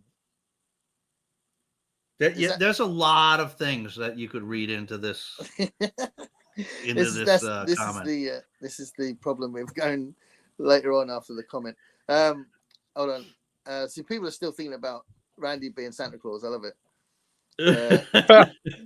This is Greg. Greg was on. Hey, Greg. Greg was on earlier with Gavin doing the a June on the Range video. If you haven't seen it, oh, really awesome! Yeah. Hi, Greg. Have a good experience. Greg's my buddy. Video Gavin and I did. Yeah. He did on the Oregon Trails. Really interesting video. It's really cool. Yeah. So go watch that. Hey, Greg. Don't watch it now. Obviously, watch it later. Stay here. Liminal Spaces are back. Chris, I'd be a zombie. He'd be the zombie. Of course. Most of us would. And not a very good one. I love that. That was a fun show. The XMR one. You're watching to another just to stand your ground. Thank you, Diane. Thank you. Double down. Thank you. Stay tuned. We might even script the next one. This is a huge undertaking, and it's probably really stupid for me to say this publicly because it might take me ages. But I really want to do like a compilation of the 5 years on BookTube and like 1,000 videos. Try and pick out some like highlights, and there will be. If I do it, there will definitely be some live stream stuff because some of the stuff that's happened on our shows have been so good. So but Fred's here. Hey, Fred. Great to see you, Randy. Yeah, absolutely. He's a bit of a star, isn't he? We all love Fred, Randy. My main man. What's up, Fred? Fred's someone I don't know that well, and but this is guesswork. But I'm sure that Fred's been a department store Santa too. Answer that question, Fred. Have you been a Santa Claus Santa? Or if you haven't been a department store Santa, have you dressed up as Santa for any other reason? I have. There's always a reason to dress like Santa Claus. Yeah. Fred's the kind of guy that, like, if you had some function and you you were in a fix and you needed somebody to dress up as a Santa for the kids, he'd do it in a second. He'd do it. He'd definitely do it. I can see it. I can see him doing dress up or something. Yeah. I met some of the nicest people on BookTube, and Fred is one of them. Yep. Yeah. So Kat says, "Are you going to dance, Randy?" What did she say? She's asking if you're going to dance for us. Soon, very soon. Very soon. I have some moves, actually. Kat, you need to come to Texas, and we need to go honky tonking, huh? They're calling you out, Randy. Everybody wants you to bust a move. Diane lived in Bedford. There's one of my moves. It still fascinates me that you've taken lots of English place names. Bedford is literally the area that my wife comes from. So Bedford, Texas. She comes from Bedfordshire, and she was from somewhere near Northampton, small place near Northampton, but it's in Bedfordshire. And Bedford was the big city near where she grew up. So yeah, there's a Portsmouth, isn't there, in New Hampshire as well, which is funny. I hope everyone's doing well. Thank you, Fred. Todd said he's never been to the Brattle, but would love to run into Steve. Someone. Who was it? Was it you? Was it you, Dave, that said that the Brattle was actually much smaller than you thought it was going to be? I don't know. It's a really small shop, apparently. It's not that small. I mean, I've been in bigger. It's not huge, but it has. I mean, it has a couple floors, and they're not huge floors, but it has a couple floors, and then it has the lot outside, which is like a big deal. That's like their thing where they have like I've seen photos of it. Yeah. So I mean, did you guys see that movie that it was in recently? The what? What's that? It was featured in a movie. Paul Giamatti, The Holdovers was the name of the movie. It was up for Best Picture a couple of years ago. Yeah, but I did see that. You saw it? Film. Yeah, I saw it. Wonderful movie. But yeah, that's the Brattle is featured in there when they run off to the city. Yeah. I remember thinking. And I know it was the Brattle because I immediately sent a message to Steve on Voxer. Hey, man, is that the Brattle in the movie The Holdovers? Yeah, He was probably in the Yeah, scene of because course. he's there like every other day. yeah. Well, I kept expecting him to pop up behind from one of the bookshelves. I expect him to pop up and say, I expect him to just pop up and say, hello, BookTube. I was really impressed with the Strand in New York. I thought the Strand was well good. The Strand. That is a big bookstore. Yeah. But Gareth was impressed. Go ahead. No, I was only going to say I love the fact that they had the secondhand stuff mixed in with the new stuff. Yeah. Where did you stay in New York City? Which hotel? Spring Hill Suite Hotel. Very good. Yeah, you know it? Not really. I mean, it's a national chain, so I know it from that, and I don't know anything about the one in New York City, but it looked like you guys were in Midtown. Yeah, we were, yeah. You were close to it. It looked like you were close to the theater district, which is like where you want to stay when you're in New York City. Yeah, we were, yeah. When I stayed there, I stayed at a hotel called the Casablanca, which was really cool because it's small hotel, boutique, maybe 48 rooms, very expensive.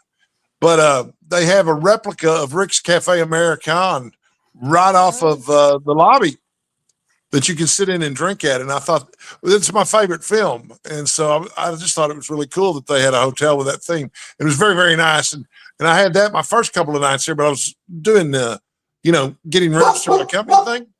And hush, boy. That's my dog. Sorry. But my dog's sitting there quietly. I wound up staying at the Casablanca, which was lovely.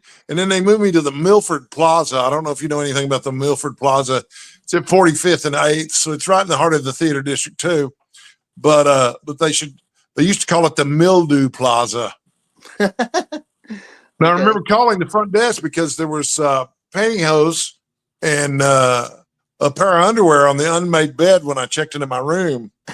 And I called down to the desk, and they acted confused about what I wanted. I told them there's pantyhose in my bed. They're like, what's the problem? And they said, yeah. And I'm like, you guys think you could check me into a room that doesn't have someone's underwear in the bed? Maybe y'all have changed the sheets. Amazing. I mean, but no, and I'm 6'3". Those shower heads were real low. The hotel I stayed at was really good. We both were really, really impressed. The service was fantastic. I'd never been in such a tall hotel before. We were on the 41st floor. So that was 41st floor. Yeah, and the view was amazing. But the service was so good. They wouldn't do more for you. That's how we do it in America. You're damn right. Yeah, here we go. Wait till you get to Vegas, baby. Yeah.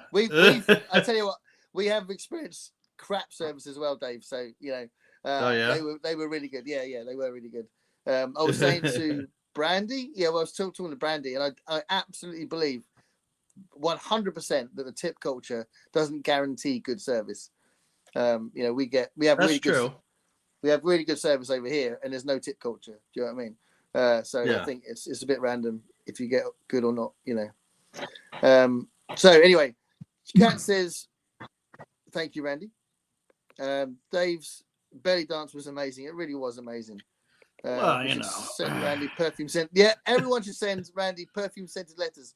Have you got your you wouldn't have your home address. Have you got like a PO box or something on your profile, Randy? Me, no. I think I just about have my street address or something there, but because people want to send you very lovely scented letters. What sense? Do you like? You know what? That should be a BookTube event. Yes. But I'd rather they just mail me right at Driftwood Ranch rather than send them to a PO box. I'm not a particularly private person, and I haven't been particularly private on YouTube at all. But that'll get you, because one afternoon I was in the hospital. You guys know I've been in and out of the hospital for the last couple of years. But I was about to take a nap. I had lunch and the nurses had done whatever it was they were doing that day. And so I was about to take a nap, and there was a man in my room. Okay. And I was really, this was a morphine Randy experience and stuff. Anyway, the nurse explained to him, well, I'll give it to him when he wakes up, but he's taking a nap right now. And I said, no, I'm not asleep. Come on in. Someone I didn't know. It turns out it was someone who watched my BookTube channel. Wow. and had found out that I was in the hospital, and I'd mentioned which hospital I was in, and he went down there, and I'd left my privacy options open so that they could give my room number to anybody. He brought me a book as a present. Fantastic. Oh, how present. sweet. Yes. Yeah, I thought how wonderful. Most people would be worried about, oh my God, I've got a stalker. Yeah. But that was not the case, and we had a nice little visit. Well, we only visited for about 15 minutes because, like I say, the morphine, well, let's face it, the morphine makes me talkative, boys. But we probably talked for longer than 15 minutes. I'm not going to say anything about which pain meds I'm on tonight because I don't know which ones they were. I just took what my roommate handed me. But whatever they were, they made me talkative. Sorry. Well, time and space work differently, so he was probably there for. They 3 really hours. do. It's amazing. Yeah, it's really amazing. Yeah, pain meds and stuff. And apparently, I'm very affectionate and loving when I'm on morphine. I used to date this yoga teacher 7 years ago. Her name was Jessica, 6'1". Okay, and those legs reached all the way to the ground. And I was in the hospital one time, and my daughters are there visiting me, and I asked my daughter to hand me the phone. She said, Daddy, why do you need the phone? Because she knows what I'm like when I get on morphine. I said, I need to text Jessica, the yoga teacher. She said, why do you need to text Jessica? I need to tell her I love her. I mean, keep in mind, we broke up 7 years ago. Mary said, you don't want to do that. I said, no, I do. She needs to know. And she said, Dad, she knows. Trust me, she knows. Give me my damn phone, kid. But yeah, I thought it was great that my daughter not only knew why I wanted the phone, she knew who I wanted to text and what I wanted to say to them already. Yeah. As if I have a pattern. As if I'm predictable. As if. 6'1", she was beautiful. Auburn hair down to her butt. Was she French? Yeah. I love those fiery redheads. Was she French? No, she was not French. She's Texas gal. And this is the crazy thing. Y'all are going to love this. Okay, here's an anecdote from my life, and it's not necessarily bookish. But I weighed 650 pounds at the time, okay? I'm 6'3", I weigh 650 pounds. Now, 6'3" is tall, but no one is tall enough to carry around 650 pounds gracefully. I'm just not. And my friend told me, she said, Randy, I think you should date my yoga teacher. And I said, why is that? And she said, well, she's kind of a chubby chaser. She likes big guys. I said, really?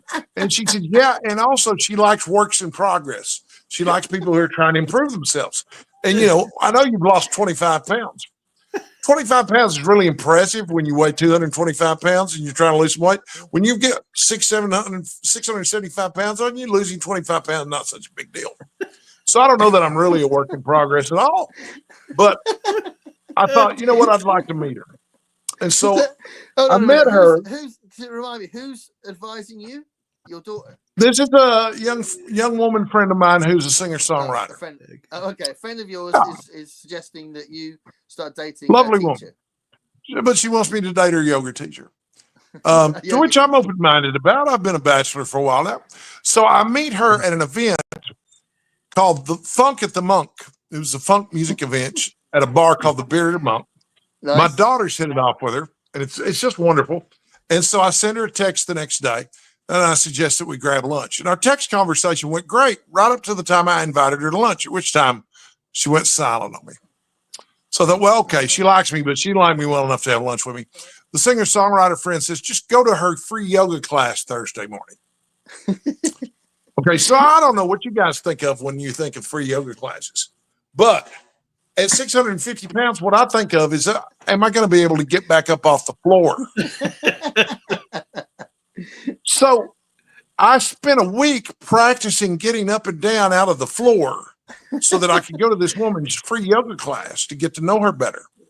Because my singer-songwriter friend, she insisted she's going to like it.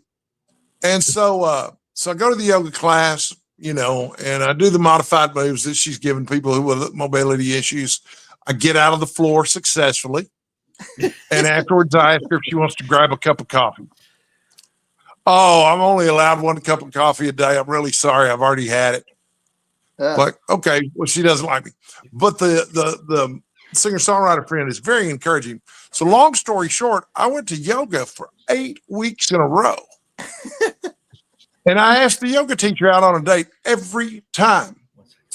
And it took her 8 weeks before she said yes.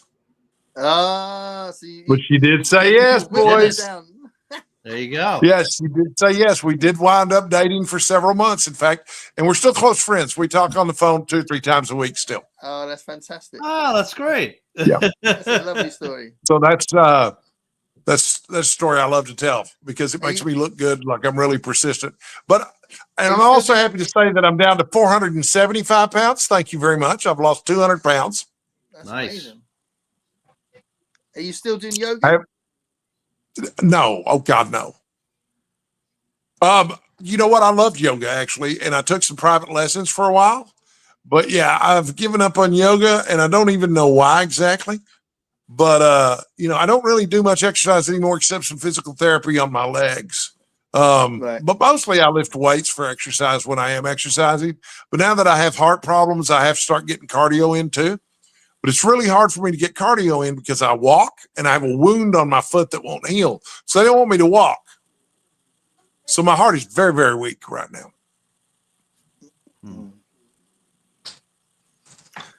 Okay, let's go to Crystal says my girlfriend just walked in. Say hi to everybody. Oh, this is my girlfriend Amber. Hi, everybody. Amber. Nice to see you. See, you guys thought I was lying when I said I knew women. No, we didn't think you were lying. It's wonderful. So Crystal says that's from Elf. You smell like beef and cheese. You sit on the throne of lies. The classic line. Oh, that is Elf. That's right. That was Elf. Yeah. You spelled like yes. It's a great film. Wonderful movie. That was part of that is set on the Empire State Building because I know they did this sort of compilation of stuff when you go up there, compilation of little scenes from films that featured on the Empire State Building. So there must be a scene from Elf on there because that's on there. That's right. That's what he challenges him because like he thinks Will Ferrell thinks that Santa's really coming, and then he's like kind of time he's like, "You're not Santa." Not even close. You sound like beef and cheese. Right, we got oops, hold on. We've done that one, haven't we? Yeah. So Fred says, not a department store Santa, but yes, if you needed a Santa, I'd be there. Awesome. Yeah. So at Christmas time, Fred, I'd love you to do a video in a Santa costume. That'd be great. Oh, he will. You'll probably remember as well. Now that you've thrown that out there, he will. If you haven't subscribed to Fred's channel is fantastic, and everyone should subscribe to Read by Fred. Yeah, it's fantastic. But please subscribe to me. I'm desperate for subscribers. I'm so desperate for subscribers. Yeah, Randy's begging you. He's begging you to subscribe. I'm begging you, please. Is Amber a reader as well? Does Amber read? Oh, big time. Yeah, in fact, that copy of Lullaby that I was just showing y'all, which I wasn't just showing y'all before I got on here, I was recording my review of Lullaby for my channel, but the copy of Lullaby on that channel is actually her copy. Is that Chuck Palahniuk one? It's the Chuck Palahniuk book. Yeah, I read it for Horror Mayhem, and I did a video review of it today. I read it on ebook format. But, holding up the actual book is always a visual treat, especially with a cover like this. Check this out. I've got it right here still. This is such a great cover, especially if you know what the book is about. It's just a dead bird. Yeah. And it's just completely minimalistic. Yeah. And then on the back, you've got the words and stuff. But yeah, this always looked great on the shelves at my bookstore. Mine is different. Not as great as Haunting. Haunting had a glow-in-the-dark cover, and I didn't know it. Yeah. So you've got it as well, Dave? Yeah. Yes. Let's grab mine. Mine looks different. Hold on. Yeah, I haven't read it yet. I've got it. I've got about 6. It's marvelous. It's a marvelous book. But I had a copy of Haunting by Chuck Palahniuk, and it had a glow-in-the-dark cover. Wow. And I didn't realize it until one night when I was closing up. I had copies of it by the cash register because I was trying to, promote it and cross-sell it. And, lights were down, and I turned off the lights in the store, and I'm locking up, and I look over at the register, and that's when I realized my copy of Haunting glows in the dark, man. Wow. That was really cool. That's pretty cool. Yeah, I love that. And like I say, I don't remember them ever promoting that at all. Maybe they did promote it, but if not, I love the idea that they did that just as a surprise for the readers. I hope that that's what was happening. What was that? What did I miss? Chuck Palahniuk had a book called Haunting during his horror books. Oh, yeah. Period. And the hardcover had a glow in the dark cover. This had guts in it. That's Lullaby, is it? No. This is Haunted. Oh, okay. This is Haunted. Oh, yeah, very good. I read this so long ago. I guess it is like yours. It does look like yours. Yeah. Well, yeah. I've got a different one. It's got the same picture. Like Yeah, but I love it. I have to go upstairs to get mine. Does anybody know what it's about? Do we give high-level overviews of these books that we're about? Yeah, do it. I barely remember. I read this over 20 years ago. I've read it 4 times. This was my first Chuck Palahniuk novel. But the high concept is that... hold on, Randy, hold on a sec. I'm going to just mention that Chris from Liminal Space said that that's his favourite Palahniuk. And then as you talk about the plot, you talk about the book, I'm going to go and have a quick wee. Okay. Oh, okay, great. Well, I'm not going to go into a lot of details about the plot, but I will give the high concept and stop me if it sounds too spoilerish. But the book's about a man. Well, first there's a frame story. And that was one of the more interesting things about the book was the frame story is set in the present and all the characters talk in the present tense. And it is almost completely impossible to understand how the flashback gets to the frame story. There's a golden key to that part of the plot that comes very late in the book, which explains it. But you have to read it all the way to the end to get to that, which I thought was fascinating. So the premise is there's a reporter for a second-rate newspaper who's on the funerals beat, the crime and funerals beat, and they've got him doing a series of feature articles about SIDS, sudden infant death syndrome. And he realizes as he's doing this series of articles that all the babies and young children that he's visited the homes of to interview the parents of had a copy of the same book next to their bed. And in most cases, it was open to a specific poem. And it turns out that this poem is an ancient magical spell called a culling ritual. And in old times, 1,000, 2,000 years ago, when a child was too weak to make it, they knew they were going to die. They just didn't know how long they were going to live. They would use this spell to enable the young child to die comfortably and quickly so they could get on with their lives, because that was necessary for the culture at the time. And so the guy who discovers the spell memorizes it very quickly, and he's got so much anger that there's so much energy focused behind the spell that he gets to the point where he doesn't even have to read it out loud to kill people. All he has to do is think it at them. Mm. And, the old saying, power corrupts and absolute power corrupts absolutely. He becomes a serial killer. And he starts looking for help for someone who can help him control himself so that he stops killing people. And he meets a real estate agent, and they decide to go around the country and destroy all the copies of this book that has this magic poem in it. Anything beyond that is really spoiler territory. That's just the high concept. There's so much more to the plot in the book that it sounds like I spoiled a lot, but I didn't really. Yeah. You read it 4 times? I've read it 4 times, yes. Wow. Well, I mean, it's a very short book. I mean, you can read it in an afternoon. Palahniuk's kind of like that. He's, short words, short sentences. But yeah, it's just a terrific book. But yeah, I read it for Horror Mayhem last year, and then I'd read it twice before that. Okay. Great, but one of the interesting things about the book too is that Palahniuk, this would have been 2002 when he published this. But what was going on in Palahniuk's personal life at the time, and this is what got him posting horror books in the first place, is that his father had been murdered, and they had convicted the murderer, and his family, including himself, were involved in discussions as to whether or not the murderer should be put to death, should he be executed or not. So this is the kind of morbid stuff that's going on in his life while he's writing this. Right. Yeah. Yeah. Yeah, so there's a ring of truth and a ring of seriousness about this tale that I think is lacking from a lot of his other books. Yeah. Right. I've only he read had. one. Go on, Dave. Go ahead. No, go ahead. I was going to say I've only read one, which was Fight Club. I wanted to read that before I read the others, so I bought about 5 of his books. But I was a bit disappointed by Fight Club, so it's kind of halted me a little bit. But I'm going to read the others. Fight Club's all right. Yeah. He had. Vonnegut's kind of like Kurt Vonnegut, though. You know, his books are all really, really similar stylistically, and once you've read 4 or 5 of them in a row, it's kind of like, I don't know, man. Maybe I need a break from this. Yeah. Yeah, go on, Dave. Yeah, he just going off what Randy had been talking about previously with the real true story is that he had a book called. That was also a long time ago too, so I don't really remember most of the stories. But he had a book called Stranger Than Fiction, which was actually true things. Great book. True stories. Oh, you remember that one? But it was like it's a really book. I have it. Effed up stuff.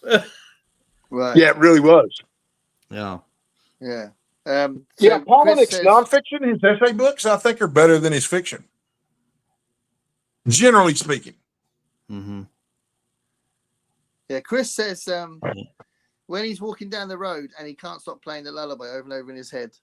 Remember that bit? Mm-hmm. Yeah. So, yeah, I'll get to that book. Maybe that could be my next one to see what I think of that. So, that's all good.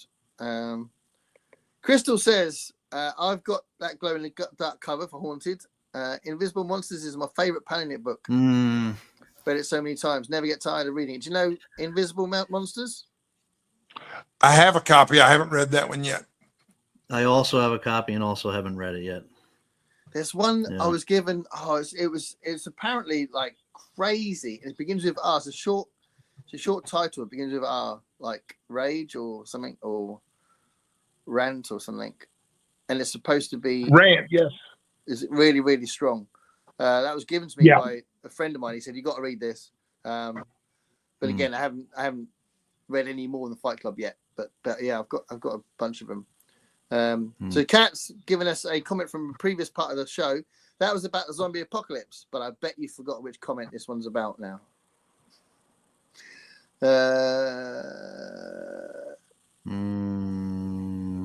Is it Sherry S. Tepper? Grass? That was about the zombie apocalypse. Don't know. She have to remind us. She just left this comment like a minute ago, so we should know. I know. Yeah. Greg says the first rule of lullaby is you don't talk about lullaby. Second rule is not talk about lullaby. Nice. I love it. I've been to 2 Panic author talks over the years, and he's great. Very accommodating to everyone and so funny. Interesting. We've all got to read Invisible Monsters. Yeah, let's do that. There's nobody ever does a Panic event, do they? No, but we should do that. What are you thinking, Crystal? Constant smiling. Yeah, constantly. Yeah. We could. Yeah, Crystal, have a think about when you want to do it, and we'll work around that. Because it's not that long. No. And I've been doing I've loved doing the buddy reads I've been doing recently. So, Dave, we've done a few things together and read, what was it? We've always lived in the castle. I read with Pat. And it's buddy reading is awesome, isn't it? So, it'd be cool. Yeah. Constance says hi. Yeah, so she's in now, which is good. Do we start talking about biscuits? Yeah. Because I've set up a little. Yeah, you can start waving your American flag when I start talking about mine. If you want to. I've got something that was specially bought for my birthday. I've got something that I bought especially because I want to know if it's like our equivalent. And Jesus. Because it's the best I could do, guys. Yeah, that's cool. Jesus, cool. Good.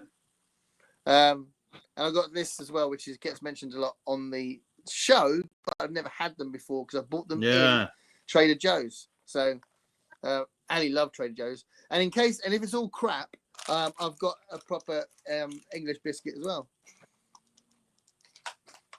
Woo!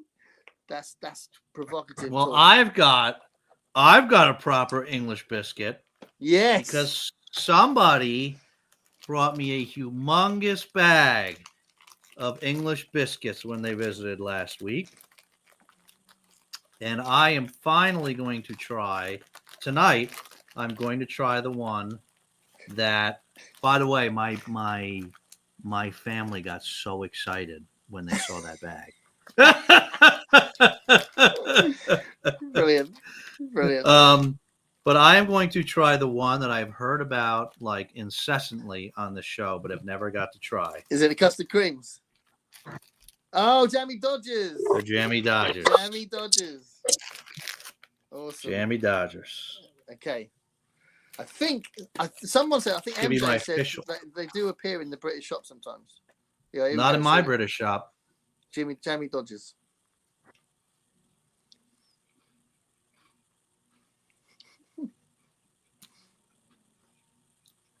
That's well good. Nice. Oh, wait. Is Margaret still here? They're very popular. No, people complain. We'll get complaints. We'll get taken off.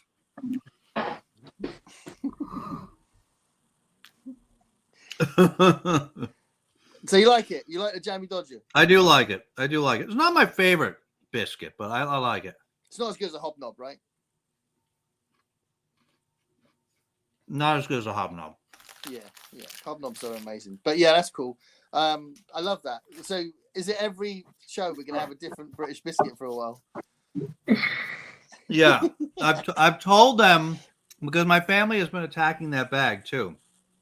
So I have tried a bunch. I didn't try the Jammy Dodgers yet, but I've tried a bunch. I've told them they are not allowed to finish any package because I have to be able to try every single one on the show. So yeah. Did you try the boiled sweets? Is it pear drops you had, or did you have the rhubarb and custard? The pear candy. Those were candies, the hard candies. Pear. Yeah. Those were good. Those were good. I really liked the. I don't remember what any of them were called, but there were some that were they were raspberry flavored little discs. Okay. Do you know those ones? No, I can't remember. I could go grab the bag. They weren't. No, Let me go grab the bag. So I'm gonna grab the bag. Randy. So Randy can talk about his Cheez-Its. Yeah, talk to me about. Yeah, I just have Cheez-Its. It's the only thing I can find in the cupboard. But they are smoked good at Cheez-Its. They're not just plain Cheez-Its. Right. But this is not a cookie in any way. It's really just a crunchy snack. Yeah. It's cracker. So is it maize, or is it like some snacks are made out of maize? It's not that. No. Right. So because I'm trying to imagine what it is, because I didn't try. Yeah. It reminds me a little bit of a potato chip, but it's little squares, and it's got a hole in the middle, and it's cheese flavored. So it's got the same consistency as a potato chip. As a cracker. Yeah. Okay. Do you know? But I don't know. Do they call crackers in England? Well, that's why I've bought these. You see, because we have crackers, but I don't know if they're the same as your crackers. So I've got Trader Joe's Graham cracker squares here, and I'm going to deliberately try it to see if it's like our crackers. Yeah. I'm not familiar with the ones you just mentioned, but yeah. So I'll try them. I mean, we have quite a variety of different crackers. My favorite crackers are a little bit more expensive, so I'm not always allowed to buy them. But they're called Cracker Wheat, and I love them. I think they're awesome. They got this sort of. They're quite salty, but the normal plain cream crackers, they call them, is really, really common. Everyone's got cream crackers in their cupboard, and everyone, every shop you go in, you'll be able to buy cream crackers. But I don't know. I'm wondering if that's what this is. If it's like a cream cracker, so I'm going to try it in a minute. So I've also got Girl Scouts coconut caramel bites. Oh, those sound good. So those are delicious. This was also bought in Trader Joe's, and this was part of my birthday present off Ali, because she said she knows that the Girl Scouts cookies have been mentioned in the show. I think MJ has talked about the Girl Scouts cookies. So those aren't actually Girl Scout cookies, though. They're not. No. Let me see that. It says it there. A little closer. Yeah. They're round and they've got coconut and chocolate. Yeah. And they're chewy. Yeah. Well, I think here in America, those are called Samoas, are they not? Well, I don't know about in Texas, but the Samoas up here, they look like a real cookie. Yeah, they're round and they're coconut flavored. So good. Yeah, These are American. These are from TJ Maxx in America. Yeah. I mean, so you don't have Girl Scouts over there, do you? Well, we have Girl Scouts, yeah, but we don't have Girl Scout cookies. They don't go around selling cookies. They go around doing other things. Yeah. So here, the Girl Scout cookies, that's a problem. You got to have a source. You only get the Girl Scout cookies from the actual Girl Scouts that go. Oh, they make them. Right. So they're just called Girl Scout cookies because they make them. Is that what it is? Yeah, that must be made by like the same company or something, or somehow. Those are not cookies that you actually can buy from the Girl Scouts themselves, from the girls. Okay. You know, so they do it to raise money for the Scout organization. You guys will love this. Yeah, the very first girlfriend I ever had, I had when I was 17 years old. Please, and we're still friends. And I buy my Girl Scout cookies from her daughter every summer. Okay. Oh, that's cool. That's nice. I was worried for a second where that story was going to go. Randy stays friends with all of his exes. He's got a whole load of. All my exes live in Texas, except for one. He sees his first girlfriend on a Monday. He sees his second girlfriend on a Tuesday. On a Wednesday, he sees his fourth, fifth, sixth girlfriends. In it, Randy. You got them all there in your week. You see them all. Make sure you catch up with them. I had a girlfriend once who claimed she had a lot of other boyfriends. And she told me that she had a boyfriend for every night of the week, 5 nights a week. She had one night for a girlfriend and one night off.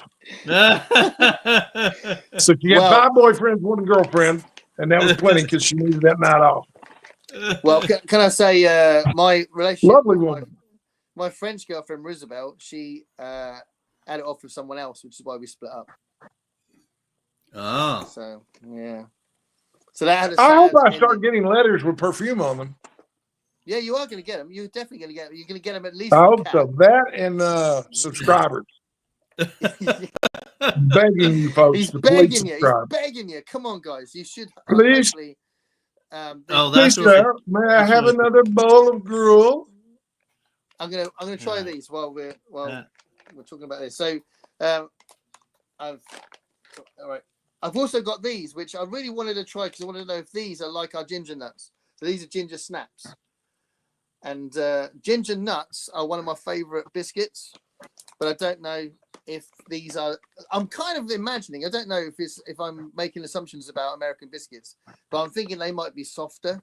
They won't be the same crunch to them, but I don't know because you guys like quite soft biscuits sometimes, don't you? But I don't know. I haven't had enough. Ginger snaps are delicious. Yeah, so I'm gonna try them in a minute as well. So I recall them being crunchy. Am I wrong? They're crunchy. Are they crunchy? Yeah. Well, hopefully they taste like ginger nuts. If they do, then that's winner chicken dinner, as we say over here. Your ginger nuts, though, do they have nuts in them?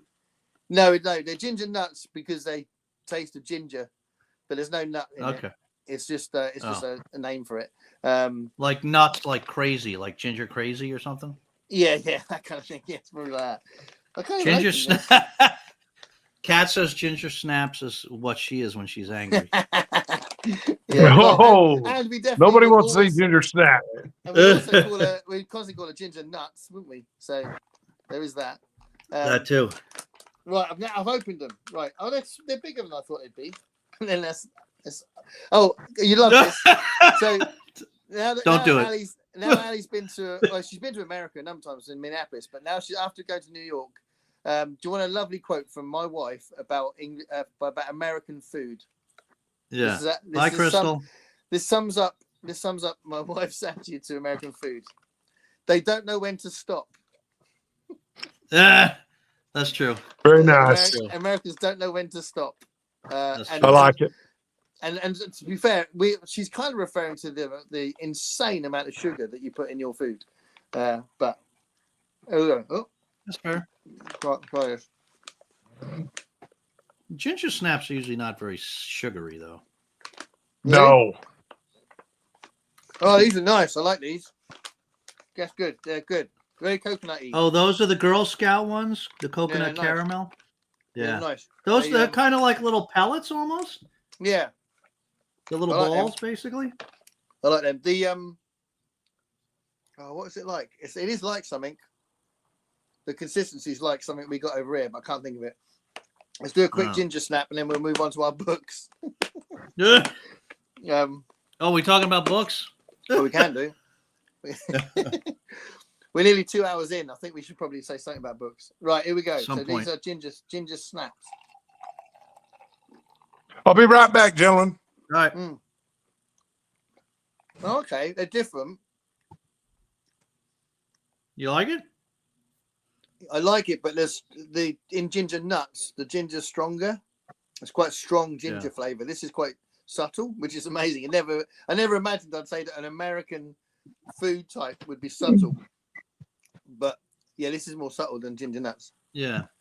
Yeah, it's almost like It's nice though, really nice. It's almost like they're usually almost like a molasses cookie almost. You know, like they It's nice. Right? It's not. Yeah. They're okay. For me, it's very similar to ginger nuts. It's similar. Oh, it is similar to ginger nuts. It is similar. But again, slightly softer. It's not as crunchy. It is crunchy, but it's not as crunchy. Okay. As soon as it's in your mouth, it starts getting really soft. Whereas ginger nut takes a lot longer. That doesn't sound right. Yeah, when you got ginger nuts in your mouth, they take longer to get soft. So because obviously over here we dunk our biscuits in our tea. Yeah. And the ginger nut takes longer to dissolve into the tea, so it's quite good from that front. Whereas something like digestive goes really quick, and a rich tea goes really quick. Custard cream goes really quick. Ginger nuts takes a little longer. Hobnobs, you can't dunk that for more than like a millisecond, because it'll be in your tea. That's it, you lost it. So Dunkanomics, they call it. Let's go back to these. We got some references to nuts. I haven't tried the crackers yet, have I? We might have to do that another time. Let's go back to the ginger. The grams. You were going to try the graham crackers. Yeah. I'll do that in a minute because we're well behind on comments. I'm down whenever. Honestly, I'm always in the mood for that book. Okay, so we could read. Which one was it? Invisible Monsters. Invisible Monsters. Yeah, cool. We've all got to read it. Let's all read it together. Oh, that's the. Oh no, we've got there. We've done this already, haven't we? So Nicole's back. Did you? I don't know if you saw it, Nicole. So I'm just gonna hold it up again in case you didn't see it. But I have printed out your story. So I'm gonna be reading that, and it's a lot easier for me to read it if I print it out. So I don't like ebooks. So do you know what Jamie was dodging? Oh. It's from an old comic strip. A UK comic. Oh, okay. Oh, is that right? Oh, so he was asking us because he knew the answer. Huh. Well, that's cool. Give me those yummies. Cheez-Its a week, pretty sure. Oh, so it is like that's kind of what I was thinking then, probably. Maybe I know maybe I've got a good idea of what it tastes like. Have you had the hot and spicy Cheez-Its? I have. Yep. Those are good. They're good. Yeah, Randy's eating Cheez-Its. Yep. Olive. Say hi, Olive. I didn't give you the update on Olive, by the way. Oh, yeah. Graham crackers. Oh, yeah, no, you need to give us that. I'll finish this comment and then, tell us about Olive. So, graham crackers are sweet, like everything else in America. So, more like a dry cookie than a cracker. Oh, okay. Yeah. So, our crackers aren't sweet, really. They're not savory, but they're not very sweet. The whole idea of a cracker really is to put something on it. They're kind of just there to go. Some people refer to them as cookies. I mean, they're I mean, they're called graham crackers, but yeah, it's really more of a cookie. Tell us about Olive. How's Olive doing? Oh, so Olive went to see the specialist, the dog knee specialist, and it turns out she did. We weren't 100% sure, and it turns out she did tear the. They have like our ACL. They have like a different CL. I forget what it's exactly, but it's like our ACL. It's a ligament behind their kneecap, and she tore it, completely tore it. So it looks like she's going to need surgery. Oh my God! Yeah, which is have you not got good. Have you got a lot of pet insurance as well? We don't have pet insurance. Shit. No. So Yeah. is that going to be like thousands? Yeah. Oh my God. Yeah, it's going to be a lot of money. That's a and the recovery is like that's also the recovery is like 16 weeks. Oh, poor Olive. So yeah, so we're kind of doing like a last. Yeah, go ahead. No, I was wondering, is it like obvious that she's in a lot of pain? Is she kind of? No, I mean she kind of like doesn't look like she doesn't whine or cry or anything. She kind of hops along, uses it a little bit. She's, but it's clear that it's a problem. You know what I mean? She'll try to put it down, and sometimes she'll slip. You know what I mean? Because it doesn't hold the way it's supposed to. It's the ligament that connects the two main leg bones. At the knee. So sometimes it'll just slip. She'll just. But doesn't actually seem to bother her really. She's just like, she's just doing her usual crazy thing. Dogs are very good. I found dogs are very good at hiding that kind of thing. They look kind of, their activity changes. They're kind of how much they do, and they've got that sort of like downbeat look about them. But then that's like a natural dog look anyway. But yeah. I'm always amazed that they do. Sometimes they're in a much worse shape than you can tell. Yeah. Yeah. Yeah. We'll see. So we're on like a last try of like she was on like full bed rest. So now we're supposed to like let her like no stairs, no jumping, but we're supposed to let her walk around a little bit. And she's on, more meds. So we're on like a last couple week try of that. But if that's not expected to work, in which case she'll have to get the surgery. So So oh, that's horrible. Well, good luck with all that. Could be worse though. Could be worse. Right? Can always be worse. No, you're absolutely right. Kat says there's Samoas, the shortbread with the caramel and coconut. Yeah. She's talking about the ones I've got, those little pellet things. No, those aren't the ones you have. Oh. The Samoas she's talking about, those are the ones that the little girls sell. And they come in a purple box.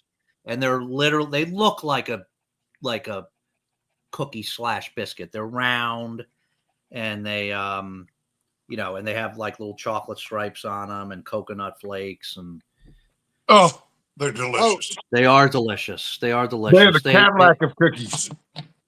Yeah, I mean they are a close tie with Thin Mints for the #1 Girl Scout cookie. Right. And I don't like mints. Oh, so then you're there. So then it's my #1. Yeah. I'm not sure what that was. They are excellent. Nicole says that Randy said something that was really sweet. I'm not sure what it was. I'll tell you what, I will get some and I will put them aside for your next trip when you come here. Okay. And if Randy wants to come up to the Northeast and visit, I'll save a box for him too. I'm in. Awesome. I'm in. So yeah, talk to me. Where in the Northeast am I coming? Where? Connecticut. I'll be there, man. See, Crystal. So these ones are. Yeah. Hello, talking about his big nuts. Absolutely. Yeah, he can't help it. He can't help it, Kat. Always. Sugar is so bad. Yeah, the sugar in damn bread. Yeah, I know. Yeah. It's in everything. And milk. You've got sugar in your milk as well. Jesus Christ. What books? Yeah, it took us a while. Yeah, we still haven't got there yet. We're about to go into the 2 hours, but we still haven't gone on to the books yet. Only 1 gram of sugar in the bread I get. Milk in it? This is just processed in the same place. Yeah. This is weird. But it's funny because obviously people at work say, "Oh, you've been to America," and then we start talking about food, and everyone says how you guys are just love your sugar and everything, and it's so sugary. We do love sugar. Yeah. Books on a BookTube Live. You're all going wild. Yeah. I don't have nuts. So Cat doesn't have nuts. That's a quote for the day. Although I think most of the quotes of the day are Randy's anecdotes. Sometimes bread use milk for some reason, not just even being made at a facility with it. I can't escape milk, wheats, and egg. Oh, yeah, so there you go. That's probably where I've seen the thing. Got to add qualifiers. Yeah. The answer is his homework. Roger the Dodger was always dodging his homework. Oh, that's why they call Jammy Dodgers. Oh. And that is why they're called Jammy. But what's the jammy part? Well, jammy, I don't know if it's in our culture to say you're jammy means that you're lucky.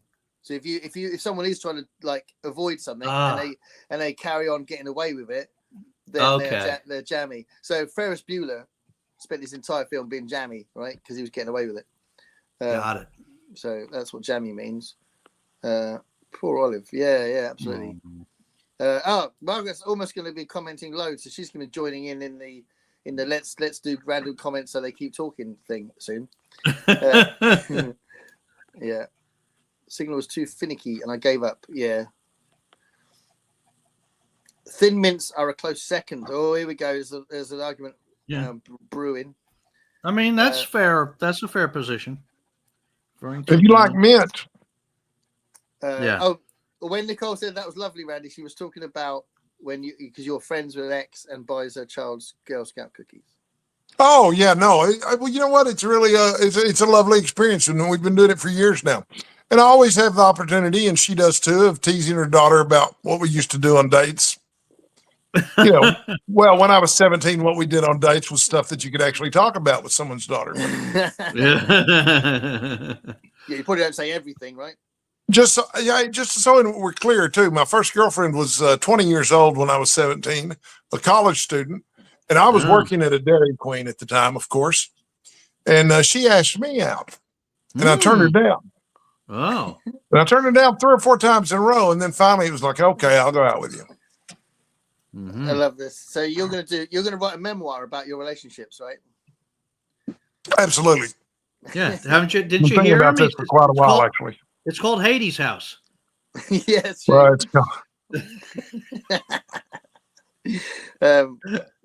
called Drunks, Braggarts, and Dangerous Women. One of Groucho's books is called Memoirs of a Mangy Lover. It's a bit mangy, but yeah. So Diane recently brought down brand Stroopelfells to try. They're so good with coffee or tea. Here we go. William's here. Hi, William. Hey, William. Nice to see you. Hey, William. Please subscribe to my channel. Begging. He's begging for subscribers. Begging. I'm so desperate. I put your handle in the chat, Randy. So hopefully Thank you. You're going to do it. I'm begging all of you, please. Dave, put my one in the chat as well. Yeah. Hopefully you can see what I did there. Heidi says, do not get the Girl Scout cookies. My friend's daughter was selling them and she got a stomachache every time she ate them. Wow. There's some really bad stuff in them now. Wow. So they're dangerous. Girl Scouts are evil. They're also crazy expensive. It's like it seems like the boxes have gotten smaller and the prices have gotten higher. They're like $5 a box now. They're not big boxes. You've been nostalgic about old cookies. I love it. The chocolate bars these days, they're not as big as they used to be. Yeah. Life is hard. Hey, William. Oh, snap, Randy. Yeah. Sounds traumatizing for a daughter. Traumatizing for a daughter, yeah. Is my friend, not her daughter. I think she kept them away from her. Okay. Flattery works. Hang on a moment. Oh, here we go. Oh, I think that might be. He's about to subscribe, Randy. Thank you so much. I'm very grateful. It used to be $2.50 and had more cookies in them. See this? Yeah, the world has gone to shit. So let's talk about what we're reading. Let's do that. That'll be fun. Okay, so I am. So I tell you what, I've just finished 2 books because the other book I read was really quick. I know 3 books because the other 2 were really quick. But I have finished Let the Right One In, and Let the Right One In was brilliant, absolutely brilliant. So have you read Let the Right One In? Anyone? Yes. Yeah, not brilliant. Me. I've read the book and saw the movie. You know, my horror store was specialized in horror books. Yeah. I remember. Yeah. So Let the Right One In had just come out when my bookstore was still open. Yeah, it's marvelous. Absolutely marvelous. Yeah, and I've seen the original Swedish one. I haven't seen the remake by called Let. The Swedish one was better. Let Me In. Yeah. I imagine that's it. But I liked both of them though. Yeah, apparently the other one is good, but yeah, the book is so good. Reminded me of like the best Stephen King. So if you're a Stephen King fan, I'd say definitely read Let the Right One In. So it's really, really good. But then I read a John Steinbeck book. So that was really quick. It's a really short book called Burning Bright. So it's like a novella kind of thing. So I read that. And then I read a really bad book that was a waste of money. I bought it in America, got really excited. I was like, oh my God, this is amazing. It was $7 in a secondhand shop. It's by Steve Martin. Hopefully you know who Steve Martin is. There's no reaction. He's a wild and crazy guy. Yeah, exactly. And it was the most it was just confusing. There was nothing funny in it. And it is like each little piece of writing, they were like article length. They were like a page and a half. And this book was full of them and nothing was interesting. There was one that about these intelligent dogs that wasn't, I think it's too strong a point to say it's funny or amusing, but it was at least it felt like it justified the words. But the rest of the book, oh my God, it was just terrible. So I was really gutted because I like Steve Martin and I just couldn't believe it. I was like, is he actually going to write anything worth reading yet? So that was a shame. But now I'm reading my first Percival Everett book. Which one? So this is Erasure, which is the one that the film American Fiction was based on. Oh, wonderful. I loved American Fiction. Yeah, I love that film. So I wanted to read this I laughed so hard. Yeah, such a brilliant film. So yeah, it really was. And I can tell already because I read, I don't know, about 15 pages. I'm going to like how it's written as well. So I know I'm going to like this. But yeah, I'm really excited to actually delve into Percival Everett finally. So I'm reading that now. So I'll have a fair amount of time. I think I should finish this probably by the weekend, hopefully. Obviously, I've got my daughter's silent book club tomorrow and stuff like that. But yeah, this is really good. So that's what I've been reading. What about you guys? What you got, Randy? Oh, you want me to go next? Okay, so I am doing a buddy read with Steve Donahue of a novel called The Wolf's Hour by Robert McCammon. Yeah. Most of you are if you're familiar with Robert McCammon, you're probably familiar with him because he wrote horror novels in the 80s alongside Stephen King, and he was marketed in a very similar way. The Wolf's Hour, though, even though it's about a werewolf, is not a horror novel at all. It's set during World War II, and the werewolf in the title is a secret agent. He's a real James Bond type character. You could easily see him being played by a young Sean Connery. He always gets a girl. He always succeeds at the mission. It's very entertaining so far. I'm loving it. That's cool. You said I'm also reading. Wait. I'm sorry. Wait. You said your buddy reading that was Steve Donahue? I'm buddy reading that with Steve Donahue. Yes, it was his choice, in fact. But okay, so you need to read it like in one day. You need to finish it like by tonight, then, right? Oh yeah. Well, you need to finish it in about 15 minutes. Yeah. Yeah. I don't even know how do you buddy read with Steve Donahue? It's not been like buddy reading with anyone else because I'm behind. I was the same when I buddy read with Ollie from Criminoli. Criminoli reads really fast, and he was well. Criminoli I could keep up with. It took effort, but I could keep up with Criminoli. you know, Steve and I haven't even had a recap video or discussion of the Wolf's Hour yet, because I know he's bound to have finished it already, or he may be waiting for me to make more progress, because I'm only 100 pages or so in, 150 pages in, something like that. But I'm juggling multiple books at once. Yeah. As I usually do. And I usually have multiple projects going on too. I'm also doing a buddy read right now with Kelly at Books I'm Not Reading. You guys know her channel? Yeah. Good. Yeah. Probably the nicest person on YouTube. Definitely the nicest person on BookTube. It's called The Weird Sisters by Eleanor Brown. Yeah. It's the second read for me, although I don't really remember much of it from the first read. It's a novel about three young women, or I say young women, they're probably in their 30s. They're grown women, but the father of the family is a Shakespeare professor who reads nothing but books about Shakespeare or by Shakespeare. And all their lives, they've quoted Shakespeare back and forth to each other. Mom's a professor too, but she's not obsessed with Shakespeare. She's got broader range than that. But mom has cancer, and the three daughters have come home to take care of her. Ostensibly, they're there to take care of her. Really, they're home because their lives are a mess and they need to put them back together. Right. But the three, yeah. So anyway, so far it's excellent. The interesting thing about it is, one of the interesting things about it is largely stylistic. They the chapters are written in third person limited from the POV, but it's told from the perspective of multiple people at one time. The three sisters speak as a unit. Oh, so that's kind of interesting. Yeah, that's the way that's been done.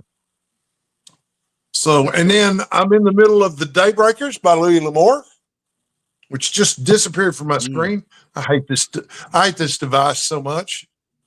It's so sensitive.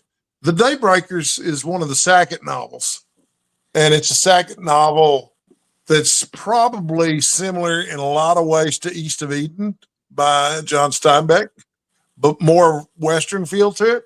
It's about two brothers and their interactions as they, grow through the Old West and stuff. I was going to say I was a third of the way through with it, but that's too accurate. I'm probably halfway through it. So what else am I reading right now? That's not all. Oh, so I'm getting ready for the Superman movie that's coming. You guys know there's a Superman movie on its way out, right? Should be, and so, I figure there's probably some traffic to pick up about Superman, right? Yeah. When it comes around. So in the late 70s, early 80s, there were two novels in what was going to be a series of novels about Superman written by Elliot S. Maggin. And the first one was called Superman, Last Son of Krypton, which I got my copy of today. I got a paperback copy of it. The second one was called Superman, Miracle Monday. Miracle Monday I'm reading right now. I just couldn't resist it. It was just too cheap on Kindle. It's not part of any reading event or anything. But it is interesting because, are you guys comic book fans at all? Yeah. Yeah. In 1986, they revamped Superman in major ways. This book was written in 1982.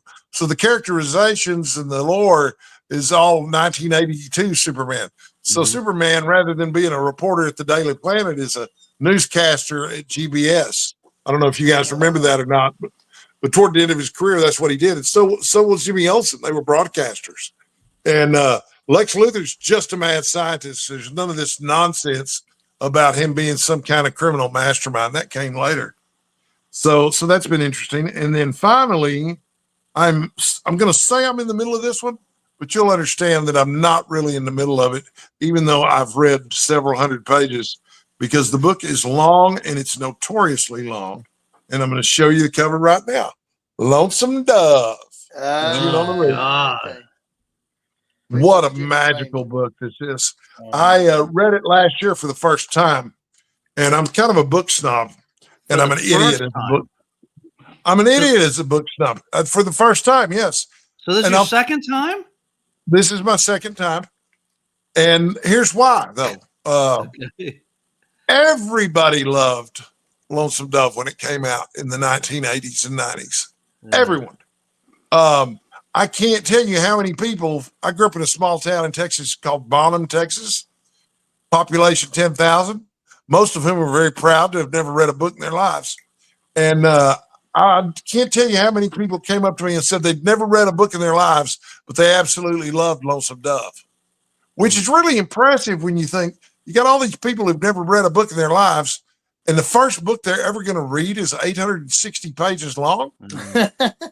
There's got to be some magic there somewhere, some kind of voodoo. And I thought, there's no way the book could be as good as all that. And so I didn't read it until, last year. I read it for June on the Range last year, and I was like, holy shit, everybody was right. It is that good. Yeah. Every bit as good as they say. I had a similar experience with Ralph Ellison's The Invisible Man, because that was a big book for me. And I was like, I'll go in, don't know what I'm going to think. And I haven't read it yet for the same reason. Yeah, I loved it. I absolutely loved it. I think it's really good. And I buddy read that with Kim from the Book March. But yeah, that was really, really good. Yeah. Can I just say, it really makes a difference, the consistency of a biscuit, because it's reminding me of, and when we watched the Great British Bake Off, do you guys get the Great British Bake Off? Do you get that over there? I think so. So it's the main guy that's the main kind of judge is a guy called Paul Hollywood. And he always talks about when they have to do biscuits, he always says it's got to have a crunch. It's got to be like, it's got to be a hard biscuit. And it does really make a difference, because it's soft, but it's not, there is a crunch, but it's not as big a crunch. And it's just really interesting how big the difference, how the experience of eating it is so different. So yeah, it just reminds me of Paul Hollywood in Great British Bake Off going on about it. So anyway, back to books. Sorry. What are you reading, Dave? So I've been kind of slumpy, but I read so I'm still finishing the my last Horror Mayhem book, which has been going very slow, but it's not the book's fault, it's my fault, which is This Thing Between Us by Gus Moreno. Oh yeah. So I'm still only like halfway between. Oh no. I think they just came home. Yep. Okay. No. It's okay. Look what I got here. Look what I got here. It's biscuit time. It's biscuit time. Yay. Biscuit time. It's instinct. I just so I'm in the middle of that. I just finished maybe yesterday. I just finished Metamorphosis by Kafka. Oh wow! Yeah, have you read that? Yeah, I love it. I love Kafka.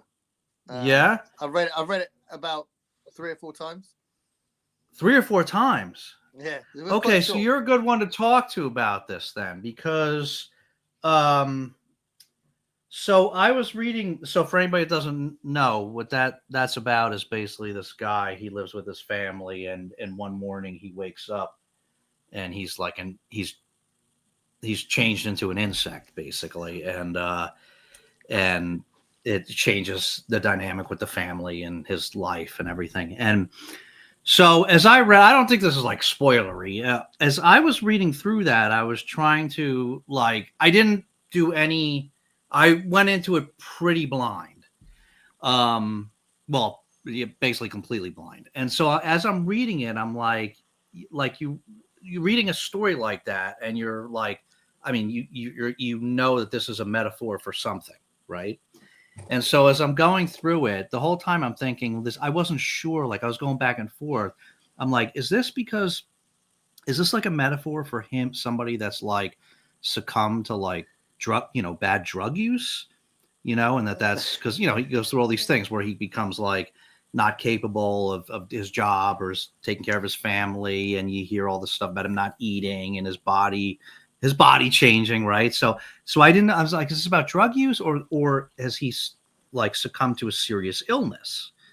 And so I'm flipping back and forth between which of these is it? What is they trying to do?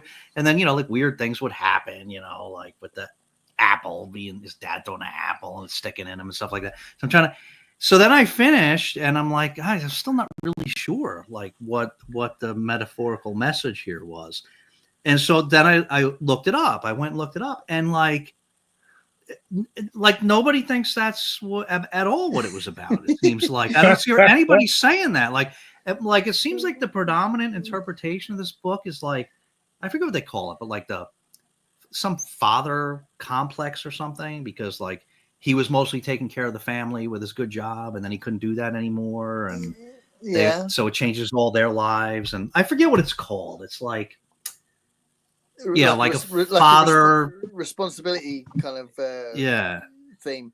Well, the thing with Metamorphosis, and you can kind of link this to the trial as well. The trial is more political, and the trial is I think the trial is a masterpiece. But Metamorphosis is also up there, and I think the thing that Kafka does is it is open to interpretation, but he is commenting on humanity and the way that we react to situations, and like he's worried about getting to work, isn't he? He's like and the way his sister and his parents react is just really odd, but actually you think actually that is probably what people would do, and it's just a really bizarre situation. It's absurd, but how people react around him and how he reacts is utterly a comment on what humans are like, what people are like. And in a similar way with the trial, it's more about systems and political madness, and how that's very real, even though it's absurd. But he's commenting on what he sees as real, but doing it in an absurdist way, So I think you got a very specific thing with the drug thing, but I think what he's trying to do is just show how crazy our behavior is, and how I mean, there's a short story you wrote called The Hunger Artist, where somebody is trying to protest and be goes on a hunger strike, and nobody cares. And again, he's just commenting on the fact that nobody's paying attention to each other enough, that these things happen, and there's a breakdown of communication in Metamorphosis, isn't there? And there's he's disappointed with the lack of shock from the rest of his family, and just the way that the whole family reacts, and his boss reacts, and everyone reacts in the story is kind of shocking. But it's because that is what we're like. We disappoint ourselves all the time. We don't support each other enough as a society, and that's kind of what he's doing. So I think it's that kind of thing. It's like showing the dark side of humanity. I think. I mean, I think I understand what you're saying, but that's like, it's definitely. I get what you're saying, but that's definitely like much more abstract. I think it is. In the trial, you know what I mean? Like the trial it was like these absurd scenes and stuff, but it was a direct commentary, right, on the nature of our. But in the trial, he doesn't know why he's on trial. He's not. Everything that he gets accused of and he gets criticized for doesn't make any sense. But so it's really absurd. But it's him commenting on politics. And I think Metamorphosis is doing the same thing, but commenting on personal relationships. Do you know what I mean? And how we communicate with each other, and how we support each other. Well, let me ask you. You said you read it like 3 or 4 times. Was that your take on the book after you read it the first time? Do you remember? I think the first time I was like a teenager, and it was shocking and confusing, and I thought, again, like you, I wasn't sure what I was supposed to get from it.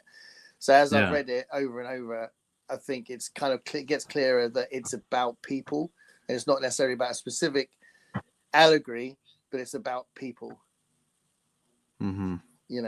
I mean, the man, he was an amazing man, because his life was really weird. I did a video about, what did I do it about? I think I did it about the short story that book I'd bought, and I start the video by talking about some biographical stuff about Kafka, and he was a really interesting man with a really strange life. So it's not really odd that he wrote what he wrote. You can see it in his it kind of makes sense. It kind of fits. Have you read much Kafka, Randy? I've read The Trial and The Castle. I have not read any of the short stories, believe it or not. Yeah. The Metamorphosis I haven't read. I know of it, but I haven't read it. It's only like 13 pages or something. It's quite short. I I even had a collection of Kafka's short stories. I don't know why I started with the 2 long books. But I'm going to tell you, I find Kafka really depressing. Because we really do live in a Kafkaesque world and a Kafkaesque society, and it's not pleasant.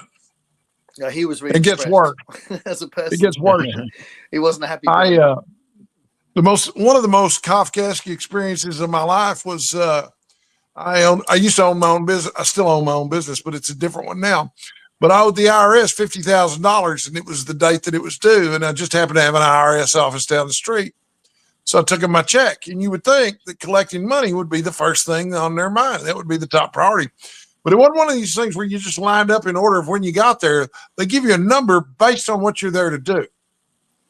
There were like 8 different categories, but you don't know what any of the categories are. And so I took the number for my category. I was one of the first people there that morning. I thought since I'm dropping off a check, that would be priority number 1 for the IRS is to collect money. And I got there at 8 a.m. By noon, they still had not called my number.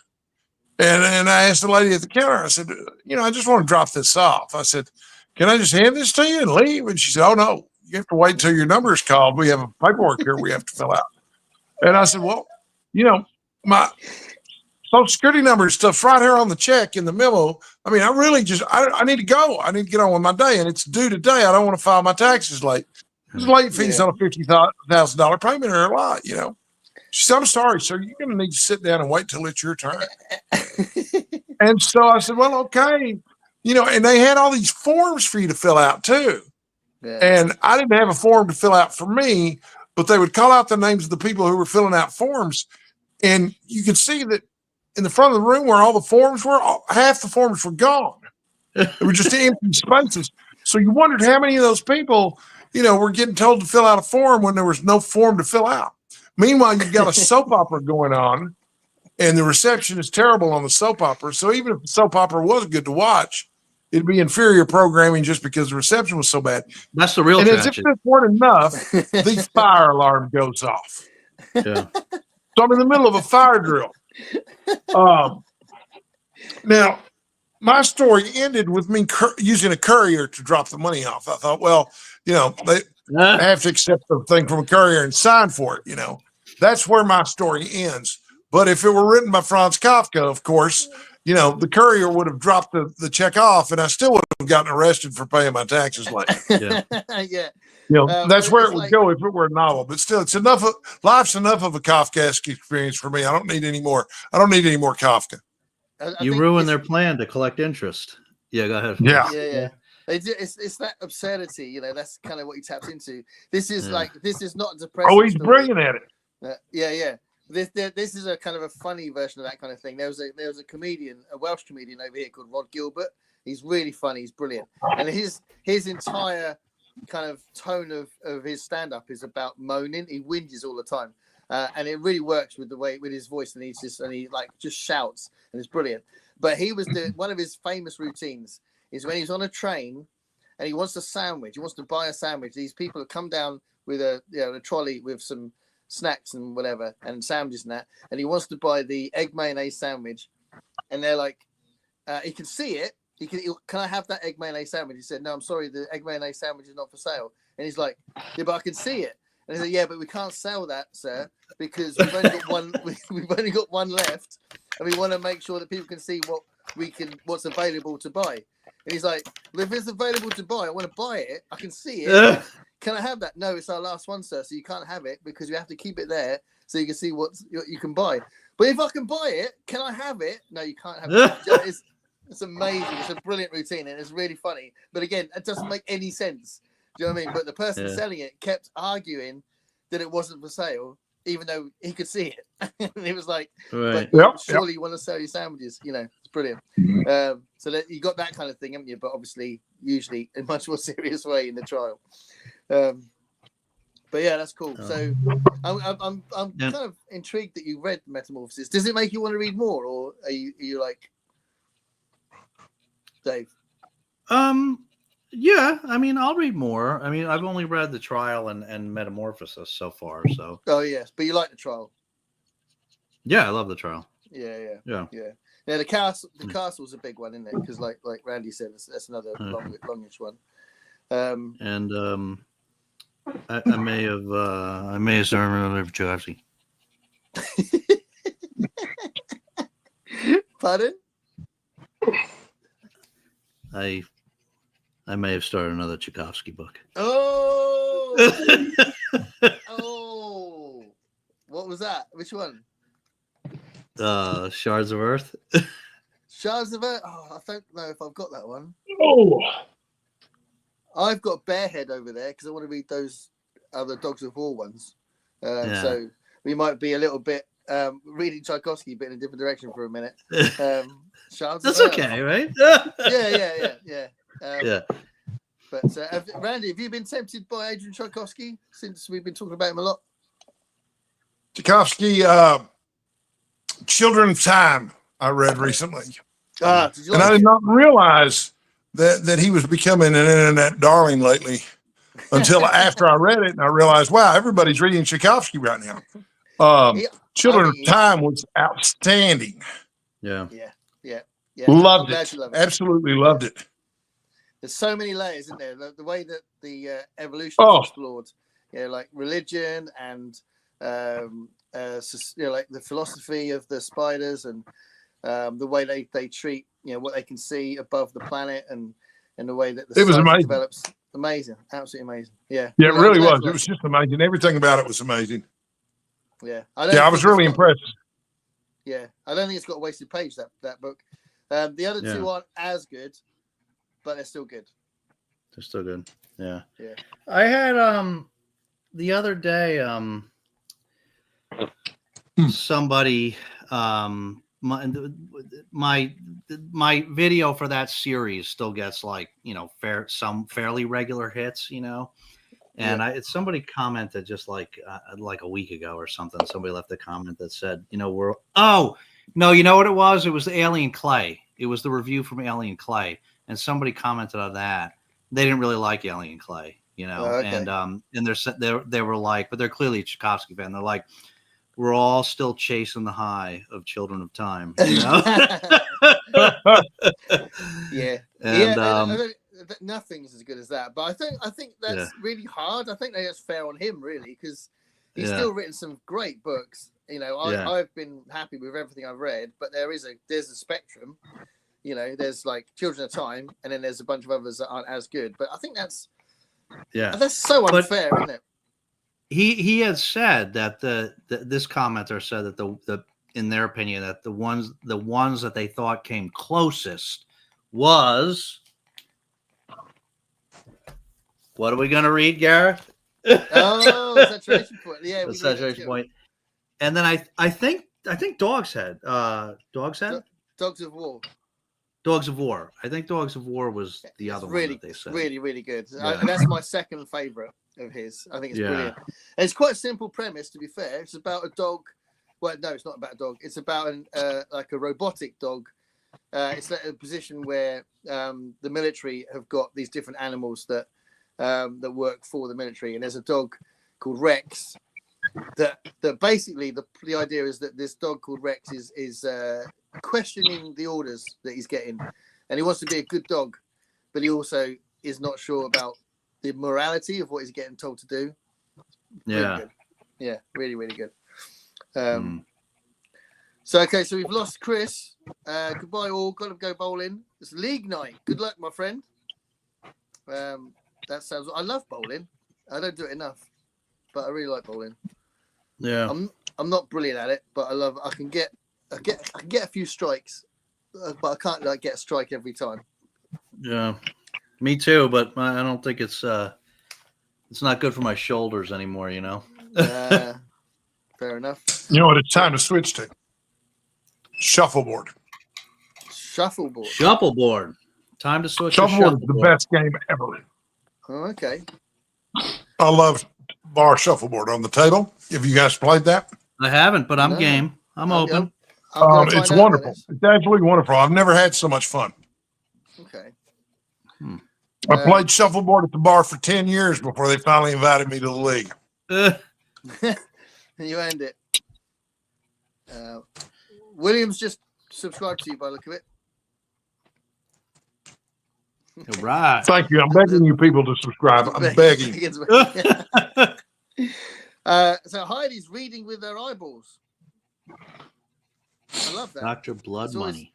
Not Dr. Blood Money by Philip K. Dick. That's one I haven't read, actually. I've read about 6 of his books, but I haven't read that one. Yeah, his stories are definitely kooky. Absolutely. They are crazy. What's Randy's channel? Randy, tell all. I'll do it again. Yeah, do it again. Yeah. So, Margaret, look out for Dave's comment. There was one earlier, but you might have missed it. He's just about to put it up. You were driving, I think. Yeah, that's true. I wonder if she's allergic to something in them. Though bad. Yeah, that's about the Girl Scout cookies, isn't it? Bad batches definitely happen. No doubt, not the healthiest stuff in American made. Yeah. Calling out Steve Martin. Yeah. Gareth. No, well, I couldn't believe it. I was so excited when I thought, oh my God, because I'm such a big fan of his early films and him in general. I think he's great, but I couldn't believe it. Could not believe it. He expects something there. I thought I was going to laugh my socks off, and my socks remained on my feet. Let's get some more. I'm currently reading Wild Sign by Patricia Briggs. Long Live the Pumpkin Queen by Shea Emshaw. Don't know those. Do you guys know those? No. Are they good? Nicole, tell us if you're enjoying them. I like Steve Martin, but I absolutely love the banjo player Steve Martin. Yeah, absolutely. I love watching him play banjo. Absolutely. There's a great duet he did with Kermit on YouTube. So go watch Kermit do a duet with him. Any excuse to mention the Muppets, I will. Or stay up all night long, just read. Yeah, well, that'd be nice. But if I'm staying up, sometimes I fall asleep while I'm reading. Reading makes me tired. Is that true for everyone? Yeah, me too. Yeah.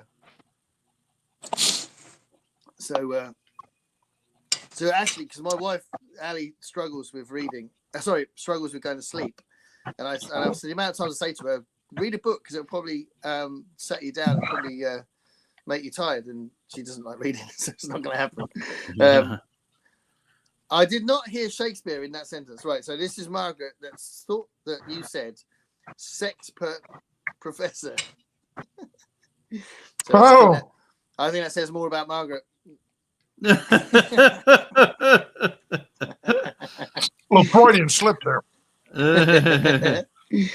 I heard there's a new version of Lonesome Dove in production. Oh, the plan is for the same production company to film all 4. Larry's grandson Chris McMurtry is involved. Oh, okay. What, like a film adaptation or a stage adaptation? Probably film, right? We're talking about the new Larry McMurtry Lonesome Dove adaptation. Yeah. I believe it's going to be one of those HBO miniseries type things. Oh, yeah, probably, yeah. That'd be interesting. Oh. I'm working on Taylor the Body Thief as a buddy read with Elaine. Cool. And then Red Harvest, which so far feels like a really old murder mystery. And Deep Black Dark Zone by Stephen Kuntz. Oh, I don't know these books. That sounds cool. Great titles, though.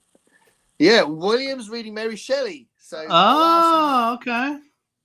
4 more I chapters picked left. that I'll up. probably finish it before the end. I've got that, but I haven't read it yet. I've had it for a while.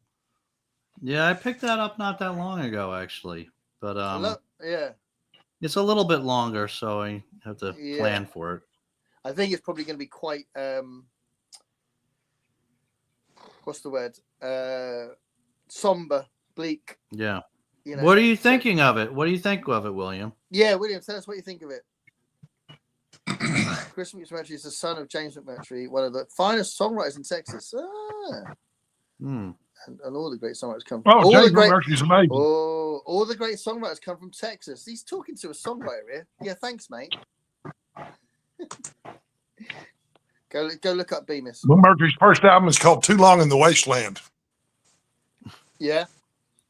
Yeah, which is which is just as cool as the title would make you think. Yeah. Yeah, it's terrific. If you guys are into albums at all, Too Long in the Wasteland is wonderful. And I understand that Larry McMurtry is very proud of his son for being a storyteller, but being a storyteller in a very different way than he was. Yeah. I've mentioned a few times on my channel how storytelling through songs is really, really important and underrated, and it's a great source of storytelling, I think. But narrative songwriting is a very specific songwriting style, and not everyone can do it.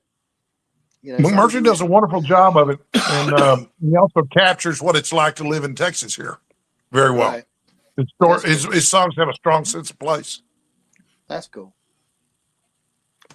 Constance says, I learnt the saying, that's a bit of all right, from the Great British Bake Show. Bake Off. Mary Berry. Yeah. Okay, so you get it on PBS. It's not Mary Berry anymore, so she's been replaced by oh God, what's her name? Something Leaf. But anyway, yeah, it's a great show. I mean, we love it, and I think every single person watches it in this country. Mary Berry's a delight. You can keep Paul Hollywood. Wow, he's a bit of a hero over here. And this whole thing about if he loves what they've cooked, he gives them a handshake, and it's like a big thing that he gave them a handshake for what they've made. Chapters are mostly not too long, but single paragraphs can cover whole pages. Oh, okay. So it's, quite densely written. It'd be interesting. Mary Berry's lovely. Yeah, she's a bit of a legend. And the hundreds of numbered notes make me keep flipping to the back of the book. Okay, she quotes Shakespeare a lot. That's interesting. Sounds like a stressful read. Flipping back and forth. I don't know. I'm a bit choosy. If there's loads and loads of footnotes, I'll go to them now and again, but I won't go to every one because it kind of interrupts the reading a bit, I think. Yeah. The first ever apocalyptic novel. Committed to see it through. No, nice one. Yeah, it'd be interesting to see how you feel about the ending as well, and whether it justifies the length and stuff like that. Does it get easier to understand the more absurd our real society gets? Well, yeah, exactly. Yeah, we are at a really weird place internationally. There's so many things going on that are just beyond belief, really, beyond common sense. It's very strange. I hate filling out forms. Yeah, me too. Especially when they ask irrelevant stuff. If I've got a really simple form to fill in, it takes me absolutely ages. I just can't. It doesn't work with my brain very well. Customer service hell 101. Yeah.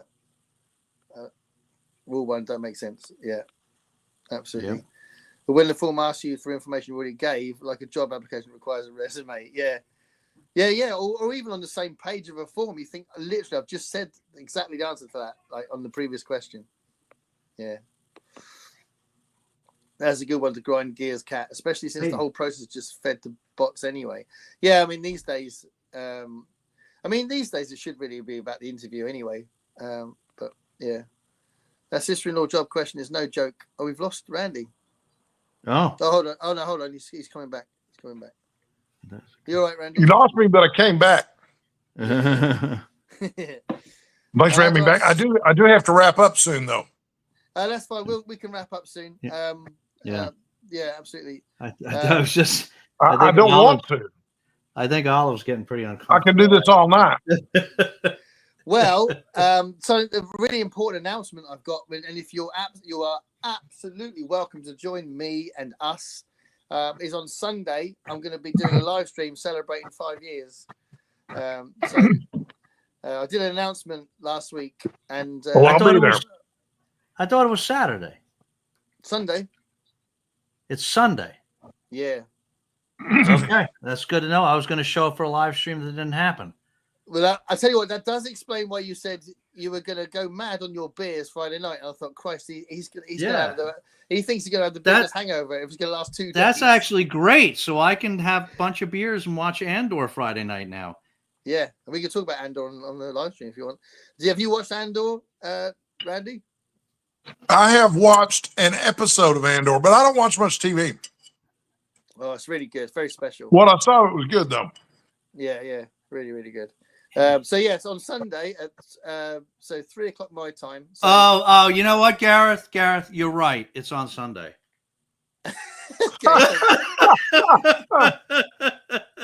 I'm glad you told me that. I was going to be screaming at you Saturday morning. Go, where's my link?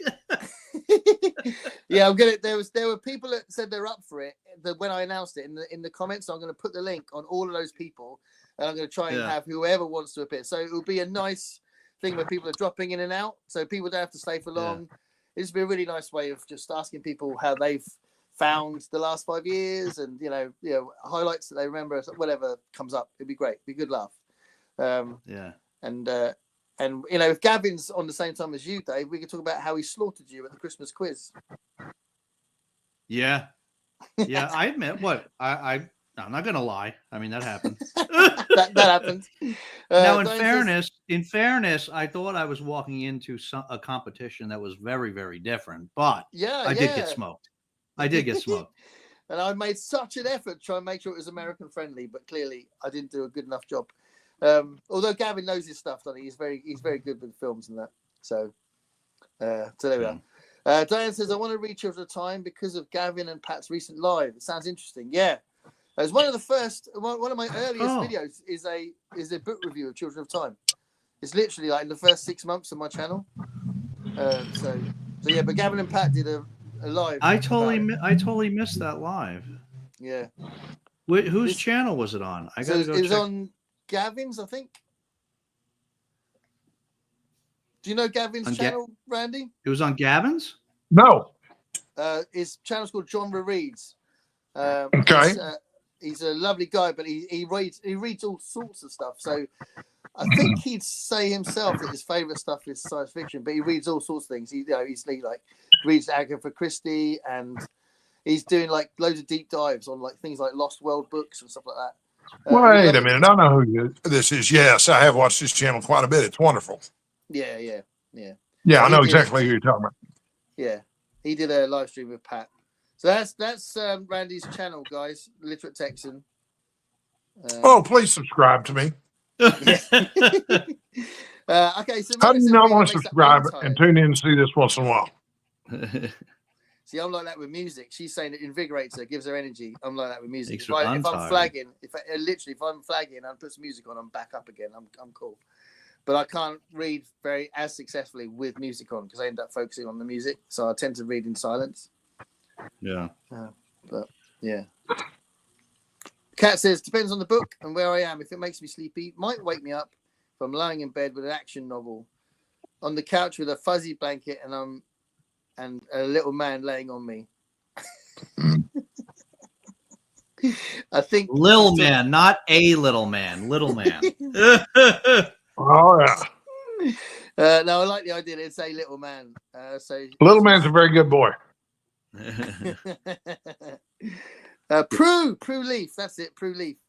Yes, she's the other one that's on the new versions of the British Bake Off besides Paul Hollywood.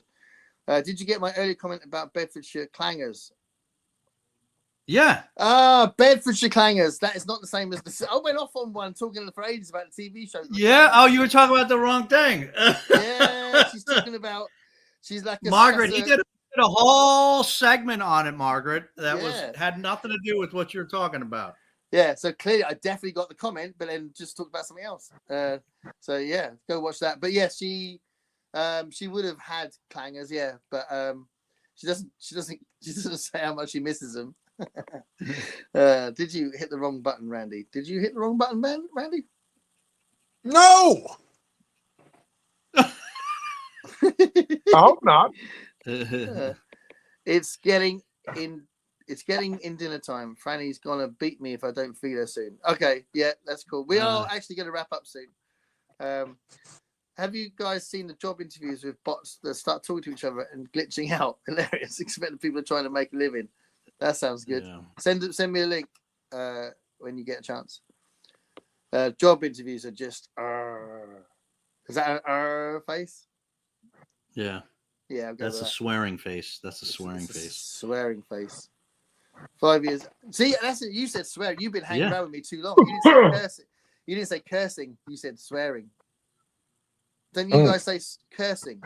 Curse words? We say both. We say both. Okay. Yeah. And cussing. Cussing. If you're from the South. No, don't. The Southerners say cussing. We don't say that in the Northeast. He's right. They don't say that in the Northeast because they're for free. I can't keep up with some of that stuff. Cussing and grits are Southern, strictly Southern things. Oh, my daughters and I were talking about chicken fried steak the other day. And I told them, I said, don't even try. Once you guys get north of the Red River, don't even try. Because a lot of places, they don't know what you're talking about when you order chicken fried steak. And they'll try to convince you to get a country fried steak instead. And God knows what they're going to use for gravy. Y'all come on down here to Texas. I'll make you some chicken fried steak with some cream gravy and some cornbread on the side. Woo! Y'all won't go home hungry. If you go home hungry, it'll be your own fault. I'll put it that way. Yeah, I might miss my brown sauce. Yeah, I don't know what that is, but no, it's you confused Brian when he came on, and he thought it was hilarious. I love talking about brown sauce. He thought it sounded disgusting. Very nice. Sorry. Go back to Margaret. So she said 5 years seems like forever ago. It really does, doesn't it? It feels like we've been doing this for ages, but it's only 5 years for me. And how long have you been doing this BookTube, Dave? I mean, it'll be 5 years in the fall. Okay, cool. So same sort of time. What about you, Randy? Yeah. I just celebrated 2 years. 2 years. About 3 months ago. But it's such a part of our routine now, isn't it? Like we're yes, it is doing videos. Yeah. Funny. Now that my health's improving, I get to do it even more. You're my first year, I was pretty prolific, but now this year, I'm not in the hospital nearly as much. So, and from now on, if I go in the hospital, I'm just gonna make videos from the hospital. Yeah. Oh, do it. Oh yeah, yeah. Y'all have probably seen a couple of them this year. In fact, I was like, screw it. I'm not gonna wait till I get home to make this video. I'm just gonna make it here in my hospital bed. Yeah, the nurses thought that was pretty fun. Nurses love me. Oh, did they hold the thing for you so you could do it? Someone else. Yeah. I didn't know if in one of my videos in particular, that wasn't a nurse. That was a special lady friend. Not the one that was in here earlier, but another special lady friend. That was his Wednesday special. Yes, his Wednesday friend. One. Yeah. She's French. Yeah. That was Amber, and she's 6'7". Yes. And those legs reach all the way to the ground. And Kat says it feels like forever, but also wasn't that just like yesterday? It's a bit of both, isn't it? It's funny. Yeah, you're right. Yeah. I'll go check out your video about it. Cool. Thank you. It was Gavin's first time hosting. Yes, it was. Yeah, he said he was hoping he was doing it right. But life thing is quite easy in a lot of ways. This is so much better doing it on my iPad than doing it on my phone. I tell you. Yeah. Little man is my pup. Doesn't mean it's not funny. The idea you got a little man with you though. He's only Oscar when he's being a butthead. Cat's asking Bruin for a fight here. You say cussing in California? You do? Oh, we say cussing in California. Cussing. Really? To me, it's a little kid word, but it's Southern also. Oh, Margaret's gone. Great show. Good night, Margaret.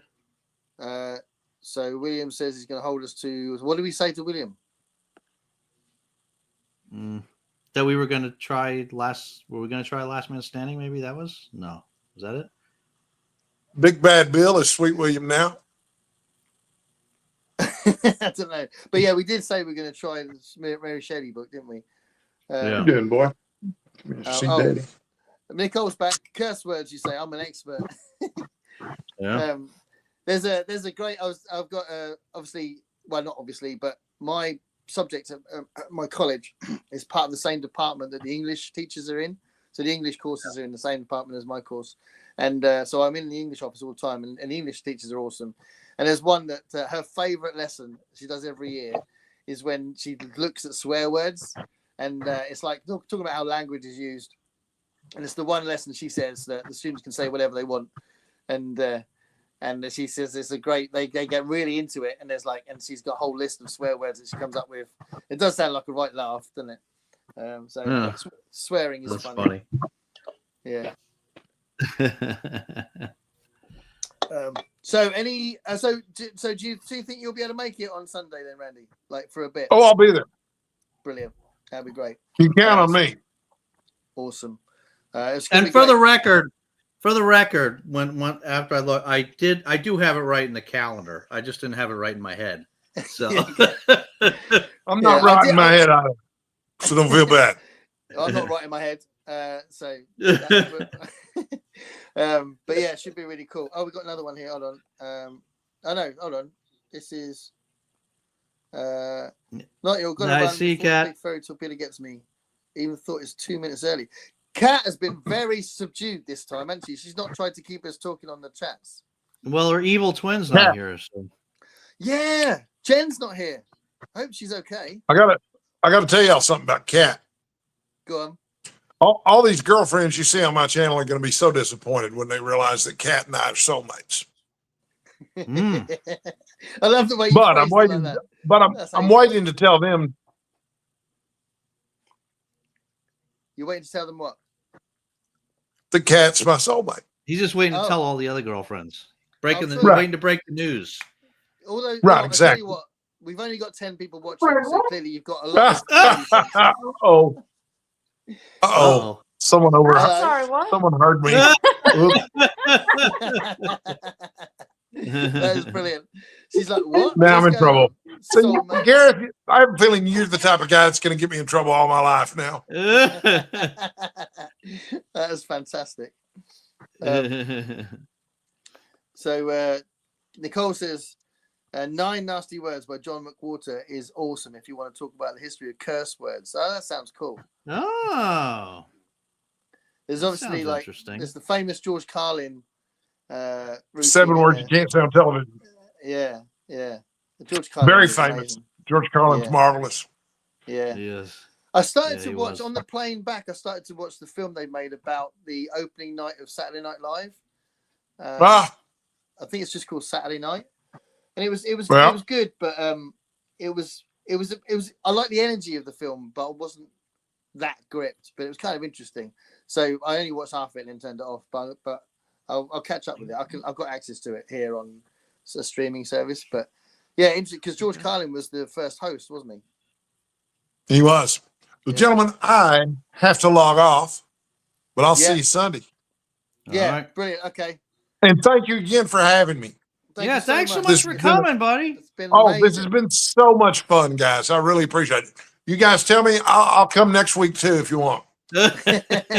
Anytime you guys want me, I'm here. All right. Thank you so much. All righty. It's been great. Thank you, guys. Bye now. See you later. Yeah. So one of the things I did warn Randy saying that we might talk about when we met up last week, like today, because it's the first time we've been on it. It was the first time we've had a show since we met up, but we didn't really, did we? Not that much, just a couple of mentions. Yeah. But it was just, I'm still buzzing from it. It still feels like only yesterday, even though it kind of almost, when I'm at work, it feels like ages ago, but I still feel like, brilliant. Absolutely. It's very, very special.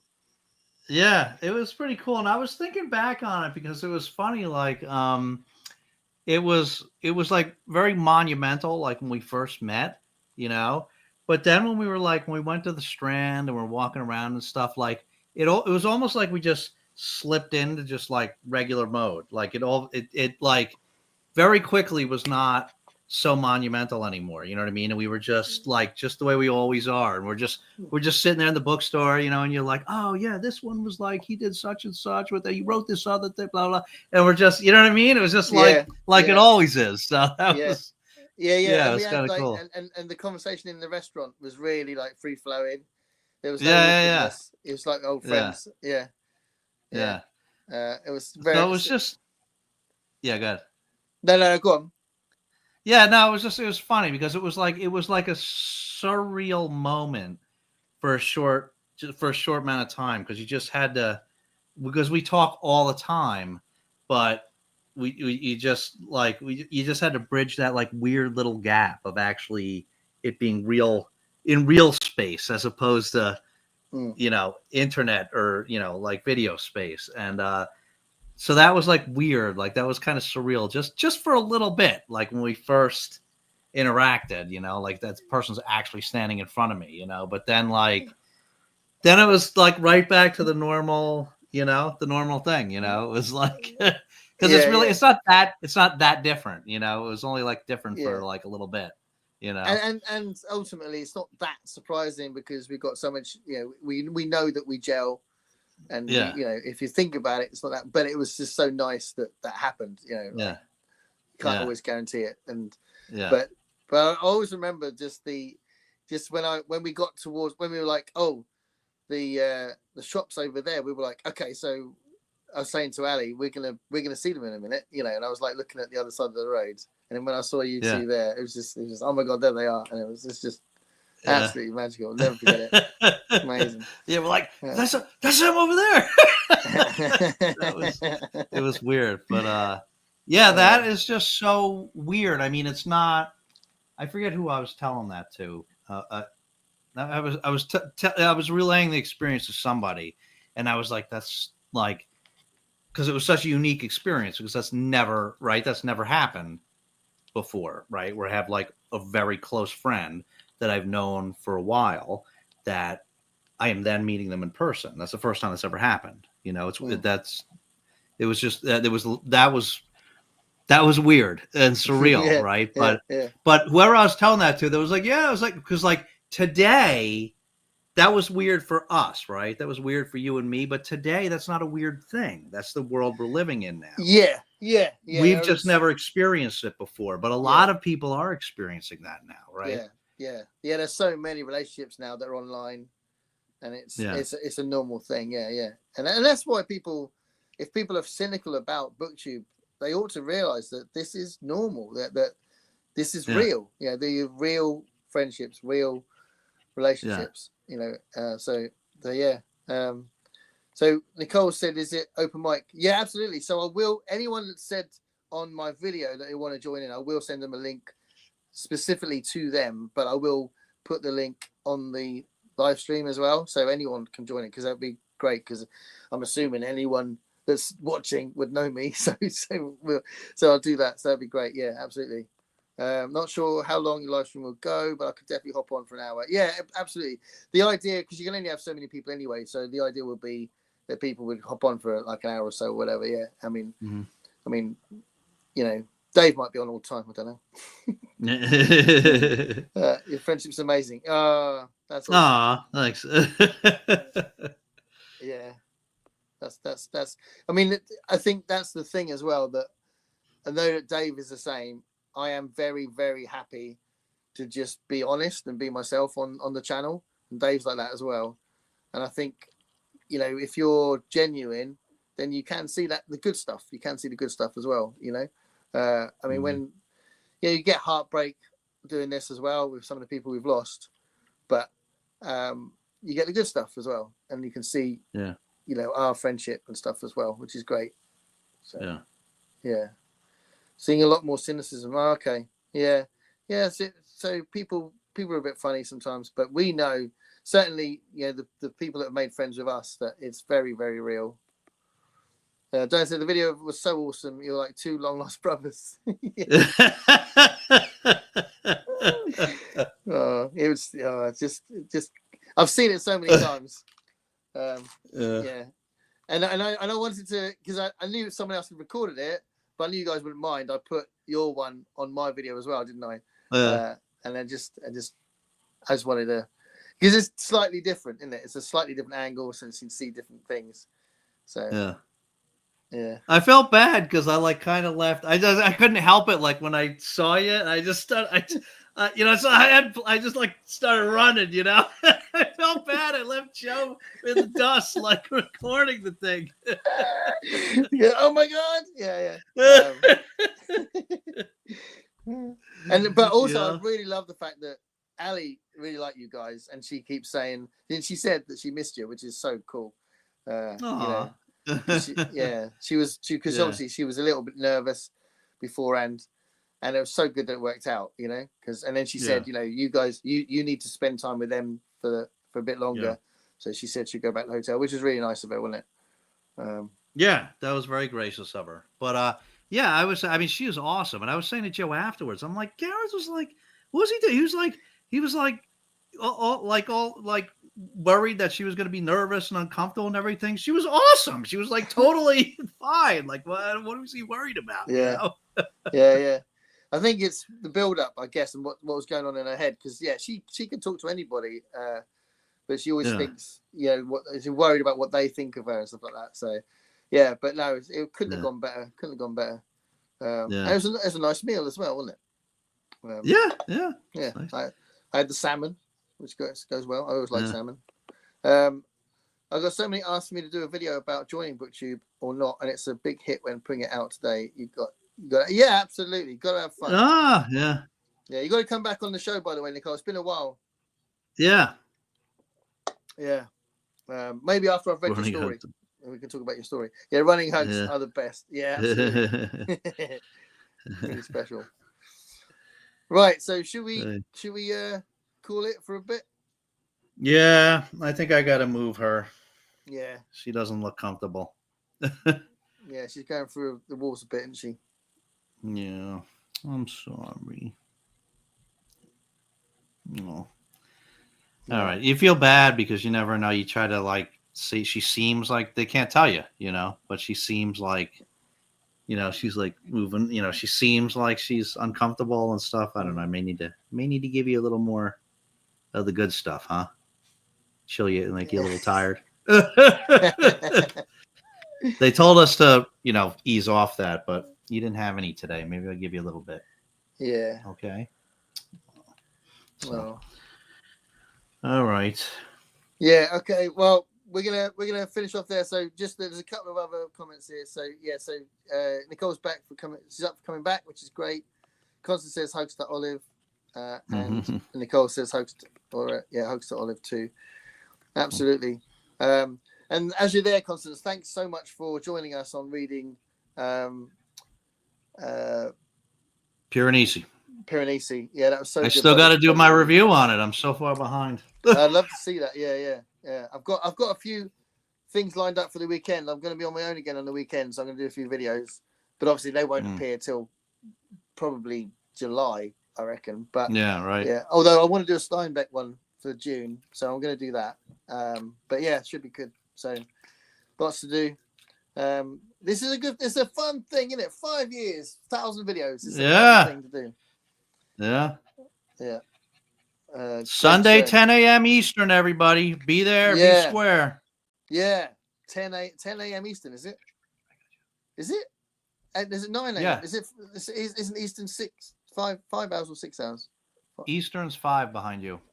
Oh, yeah. So I think it's 3 on mine. So it'd be, it's 10 a.m. Eastern. Oh, yeah. 7. I think 7 o'clock Nicole's time. Right. 7 a.m. Yeah. So if you see Nicole there, 7 a.m. She got up early. She got up early for you. That's amazing. That is amazing. Excessive panting when isn't hot is a sign of stress. Yeah, I know. Yeah, you're right, Nicole. I got to move her. Yeah. Come on. So yeah, let's think about Olive for a minute and close off the show. So thanks for everybody. If you're watching this on the repeat, then thank you so much for tuning in. Okay. And we'll see you again soon on Dave's channel. See you on Sunday, hopefully, guys. And on Gareth's channel. Yeah. Sunday's Gareth's channel. All right, everybody. Bye. Thanks. Okay, relax. Okay, I got you. I'm sorry. I got you. Okay, you know what? We're gonna give you hold on, Olive. Hold on.